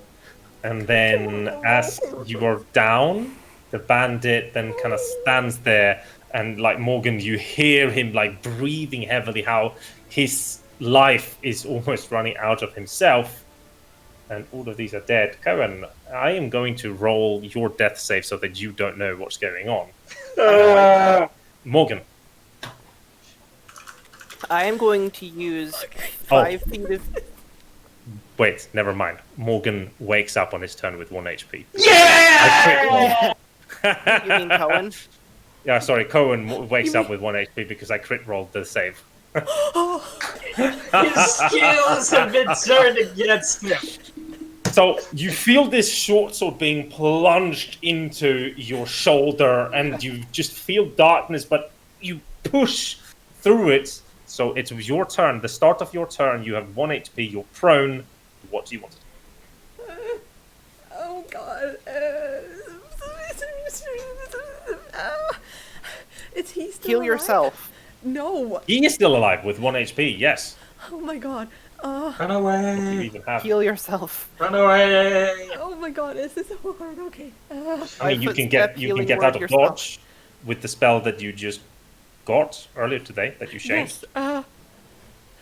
Yeah, I'm gonna do that. I'm gonna do that right outside the cart. Sure. Yeah. So I just bamf over there. Yes, and then that's your bonus action. You still have action and movement. You Okay. see these two. As you do poof out here, you do see the other archers both kind of just turn their aim towards you. And No. since you're now in the middle of nowhere, I so didn't know I that. would suggest trying to get into cover. Oh my god, can I still run? Yes. Okay, yeah, then I'm gonna run. Yeah, you take your action and everything. Just kind of get back here, I hiding. have healing word prepared. Not healing word, cure wounds. I can't move that far, so I'm gonna move to right beside Morgan and just go for cover. Take cover behind the Sure. body. Is that a Oh, possibility? I didn't see him. Oh my god, I'm so terrified. You're good there. You're good there. Oh my Just God, oh my do God, oh my something. You. The archer is going to move into range. Or into view. Is this a disadvantage? Wait! spot? You skipped me. Did I skip you? I did skip you. Ah, Morgan, go ahead. Heal him. Freaking out. Ah, crap! I need 2 actions. The story of every man's. The story of the D&D. entire game. I need 2 actions. I just need a second action. You I am could going grab her to. and then run. You better I'm going to position. move past to provide those 2 AC of cover, and then use my action to cast Cure Wounds. Oh my god. Sorry, say that again. So I was. I'm going to move past to provide cover Yes, to and shield perfect. with Go ahead. myself, and use my action to cast Cure Wounds Yes, level. first. First level, so 6 That's points of one of- HP. Worst. I rolled a 2. That's fun. I don't care, I'm happy. Wait, can I use my 1d6 inspiration on the healing roll, or only the? My type of inspirations, yes. Cool. I am going to do that. But if you have a Tim inspiration, if you have a Shat inspiration, it's different. Oh yeah, I Yeah, have you one told me too. that I have one left over from that combat that I got for standing my ground that I Yeah, never so used. then you can use that to increase. Yes. I'm gonna Cool. make a note that I actually have inspiration. Yeah, that's probably something that'd be good to do. It So is. 5 extra. Make sure that you make the class resources to. No, it's 11. Make sure that you write it as Tim inspiration, and then because the difference is Shat inspiration, Shat inspiration is on specific things on the next rolls. So, for example, Morgan still has on the next save that he makes, he gets an automatic D6. I actually got a second one from someone else I saw, so now I have 2. That was Sarah, I believe. Yeah, it was me, and I added it to the attack. He added it to it. She added it to attack instead. So Yeah. I have it in the Oh. sheet. Anyways, Oh, disadvantage short bow coming at Morgan. I don't care if it's disadvantage because I don't roll below 10s. We know. So Morgan, Like that. you see how this archer first goes tries to get to Kowèn, but you see the arrow. You take a step forward. You take it in your chest, grunting with this pain as we go over to Navin. Kind of looking through is going to 1, 2, 3, 4, 5, 6. Is going to go prone up against the wall. Archer sees nothing. 6. Okay, Garris, your turn. All right. I'll look at the cart, see the man standing at the back of the cart, barely clinging to life, burst him under my breath, and try to look for an avenue to start fucking up the archers. I'm going to start drawing lines. I have one more catapult left, and I think I'm going to put it in this direction here. You don't have any damaging cantrips. Oh, I have damaging cantrips, but I like spell slots. Spell slots. I want to take care of the almost This is dead way person. too far away, so you. My one damaging cantrip lights things on fire. Catapult is 90 foot. All right, fair enough. Wait, it's a 90-foot range, but it moves for 150 feet. So if I can find a point within 90 to line up a shot, which I don't think is going to be an option. This way would be the only option. Yeah, I think I'll do that. Okay, That's a little. That is overkill, but I'll give roll it me a an shot. intelligence save check, please, just to line up the angle to get it right. Okay, roll me the Oof. damage.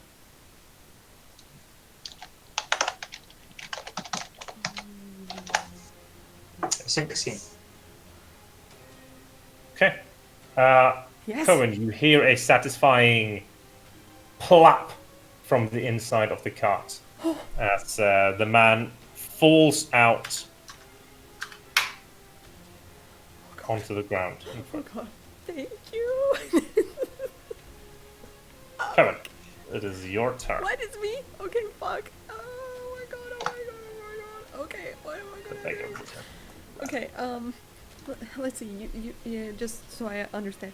You said that first level takes one mana, right? What's 2 two? mana. Okay, so I'm out of spell slots. You only get one? Huh? Oh, he's cast a few.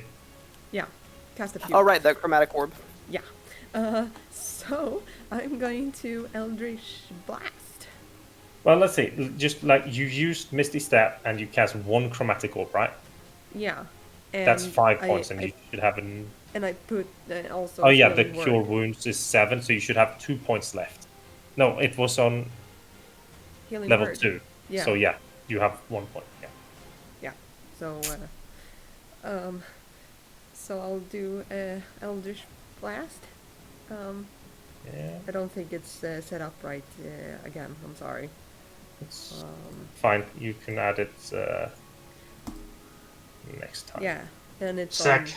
the closest guy I can, reach. Yeah. I think it's. You should have 9 mana points now, by the way, not 7. Oh, okay. I'm gonna fix that later then. Yeah. And then it was one. I'm sorry. Yeah, that's a hit and 1d10 damage. Yeah. Sorry, who were you shooting at? This one down in this corner, if I Yeah. remember. Yep. Yeah. 2 So, points of woo, damage. 2. Boop. Morgan. I am going to use my movement to move here, and my action to cast a silent image of a 15-foot high wall extending from this point to this hill, which is also slightly less than 15 feet looking at it. I'm sorry. I gotta So just, just run to the bathroom. I'll Oh, good. be back. So just creating a barrier of wood planks and metal and stuff. Metal plating. Yeah. This is, however, like not 2 stupid beings. Like you are breaking the line of sight, but they still know that you're there. But it takes them an action of examining it to determine that it's an illusion and not just Yes. that I actually summoned a wall. So at the minimum, they're missing a turn. Yeah, but they could literally just decide to shoot at the wall, which would also be. They could do that, but that doesn't seem smart. Oh, considering look, that our arrows brick hit your wall sword. suddenly appeared. Yeah, I feel like Let's I think shoot our medieval arrow. Surely. I understand that is how like the spell works. That they need the action to like examine it, but like things do pass through it, and like I don't think that they would have any problems shooting at it, and then if it bounces off, then like they know, kind of deal. That makes sense to me. Yeah. So I'm going to roll an attack, still with disadvantage because it is outside of range, and it's going to be in the same line as both you and Kowèn are standing in, because that is where he was shooting last. Okay. But with a 16, I think that what's going to happen is that it's going to pass through the wall, but it is going to miss both of you. Okay. So he knows that this wall does not exist. This archer does not. Still doesn't make sense to me why he would waste an arrow shooting at a wall, but okay. Because, like, what is he going to do? Is he going to, like, run down and up? Like, he doesn't have anything else to do. They're familiar that we're capable of magical shit. In that you have instance, cast a lot of magic shit. So it's like, why maybe not it's an illusion, maybe waste not. an You arrow? take the chance. If it's a wall, then it's a wall. Morgan, Okay. you gained chat advantage. Nice. Yes. Nice. Navin, 5, 10, 20. Goes here. This archer. 6. Last archer does see Navin. Is going to move over and is going to shoot at him with advantage from the top. That is Navin's sheet.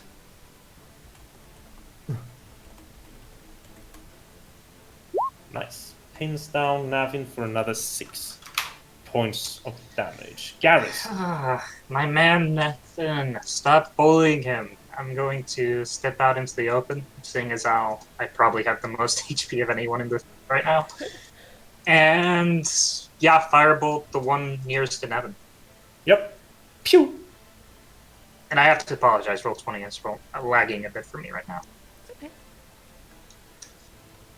Alright, 21 to... No, never mind. That's... 13 I'm not spending my is inspiration enough. on that. You fire this out, and then you go back, I'm assuming? No. I'll just stay out in No, the you're open. standing there. Start Okay, approaching. nice. Kowèn, you see an illusory wall in front of you. Okay. Or technically you see a wall. Would you tell him that it's... I would say that it's not Yeah. a real wall, so don't let them see you, but make it so they're shooting at the wrong place. Okay. Yeah. Can I peek behind it and just shoot? You can some- peek through it. Well, I don't want to give up my position. Yeah, because you did rule that you can cast save. Do you have any cantrips that do damage on save? Because you did rule that you can cast save spells through illusory barriers. Oh, I don't Yes, have because that. I said that they were like, you could make them see through on this end, but like it might get too OP if it's used like that as well. Like, Okay, no, I have an but- idea. rule it Go. as that as for now, Can- because can I don't I- think too much. Can you? Can I roll crawl in under the cart Yes, and shoot from there? yes, but it's with disadvantage, greatly so. Oh, god damn it! I mean, you can literally just run here, Yeah, shoot, and Good. then go back somewhere. yeah, that's what I wanted. Okay, Okay, yeah, go. I'll do that. Ah, Hit. come on, better. That is better. He's looking worse for wear. Morgan, now you have shat advantage and plus a d6 on your attacks. So now might be the time to kill some bandits. That does seem like a very good idea. I am going to use my movement to go here, part of my movement, and then I'm going to fire a guiding bolt at this archer. This one, I'm assuming. Pew pew. Oh, that was supposed to be with advantage. With advantage, yeah. So 15 is the lowest. 17. Okay. 17. How do you want to kill it? Oh, yes. Excellent. I am going to say that the bolt strikes clean in the heart, burning all the way through. Damn, son.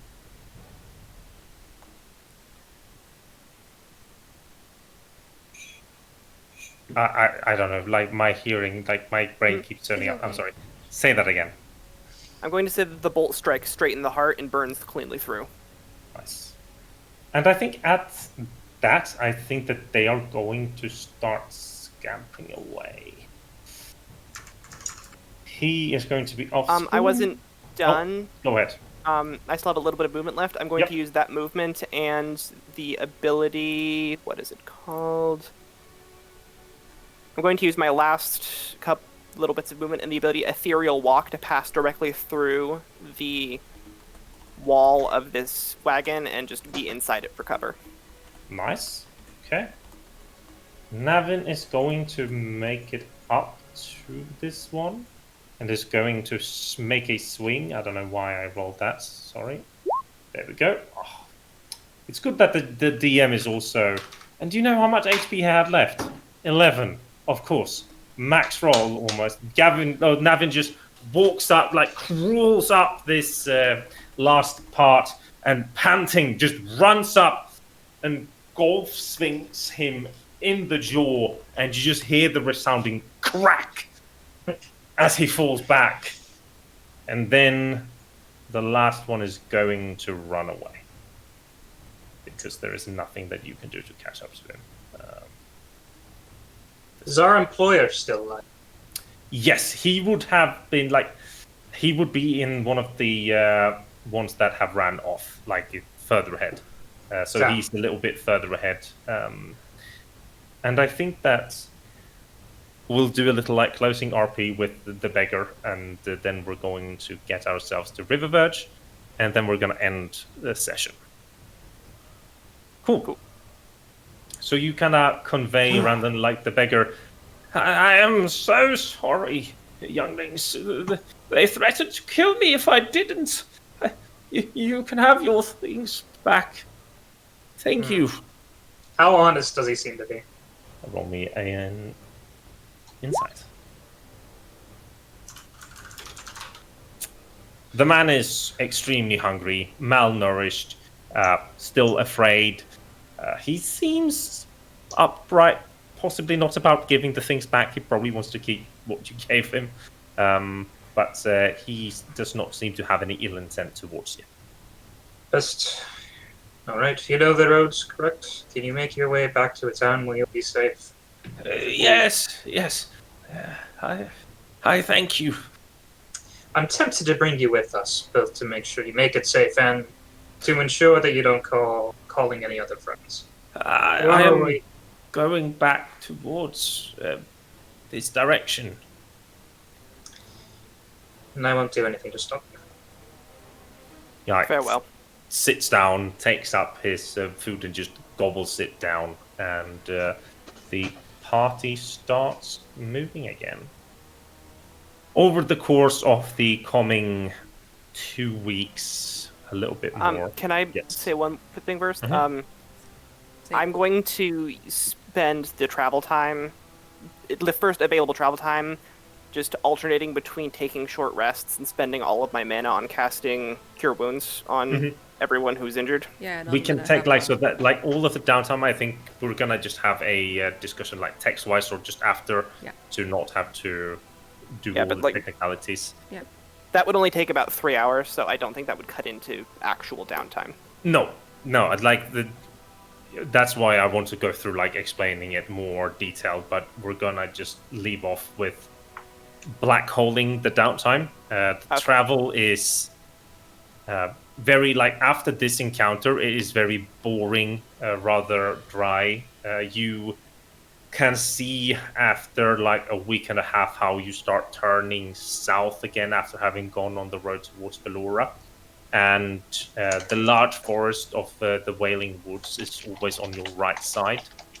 It is a very thick, dense forest. Most of you know that it is said to be like a very haunted place built upon the mass graves from the Age of Agony. And after, so I believe, let's double check, you would be traveling at like a 35k a day pace. So 80 above, it's 2. So after 17 days, you would near the village of Riververge from the north side, which would be looking like this when you're coming through it. So this is the city of Riververge that you can see in front of you, and we'll deal with the downtime of what you're doing and such as it is, and then we're going to pick up from the next week as you're trying to find where the fuck Christoph might be. Yes, Sarah. Question about this, because I feel like Kowèn would definitely have a lot of issues with, well, the caravan. Mm-hmm. So can we act that out in like the text channel, and if people are okay with that? We can take a snippet during the next session of doing role playing. Okay. Because I'm assuming that like after, especially now, it's been like 2 and 3 days, and then this fight happens. Yeah. And then there probably is some role playing to be done after Okay, this. good. It was just that Maybe Yeah, one thing that we could do for the stream is in those sections where it's just got the thing up saying we'll be online soon, have those logs on display. Yeah. I can do Or an that. edited version. I can fix that. Yep. Everyone gets all the story. I had a plan that I forgot to run with you guys. That I would like a rolling schedule of people making a very short summary of the session from the character's perspective, and post that in the I would like stream, that. because I think that would give very nice insight into characters and would still give the ability for people who haven't watched all of the streams in the Geekier Knights Discord to just read through and get this so like this is what happened. Blah, blah, blah. And I think that is just a very nice touch to all of it. And since everybody seems to be happy about doing it, we're going to have a roll-off. We're going to roll a d20, and the person that rolls the lowest is the person that gets to do the first write-up. Okay. I volunteered to do the one for the first session. And that is why we're going to have the rolls. Because I think that's... But I did the most during that session. I should have Oh, said now hi. you get I it. did not. Why can't I roll like that during combat? Hey! God damn it! Garris gets to do the first roll-up. It happened! The natural 20 came back to bite me in the ass. I knew it. Yeah, that's perfect, because then you might have to put that inside of the write-up as well. Awesome. Well, with that, we are going to end today's stream. It has been a pleasure, and I hope that the people have enjoyed it. If you have any sort of thoughts, ideas, or just general questions, you will find me and this entire thing in Discord, where you can chat us up whenever we're available. I will soon be setting up a one-shot that will be run alongside this campaign, where those of you that are watching will be able to join in and play as characters in this world that will somehow interact with the party. But there will be more of that on the Discord. Good night, everyone. All right. Before we go, I'm just gonna say thank you so much for followings and subscriptions and all of that. We love it, and thank you so much. So if you can, just join us whenever we're online. Next time is on Saturday night for Europeans, at least. So. All right. Have a very good night, and we'll see you next week. Bye.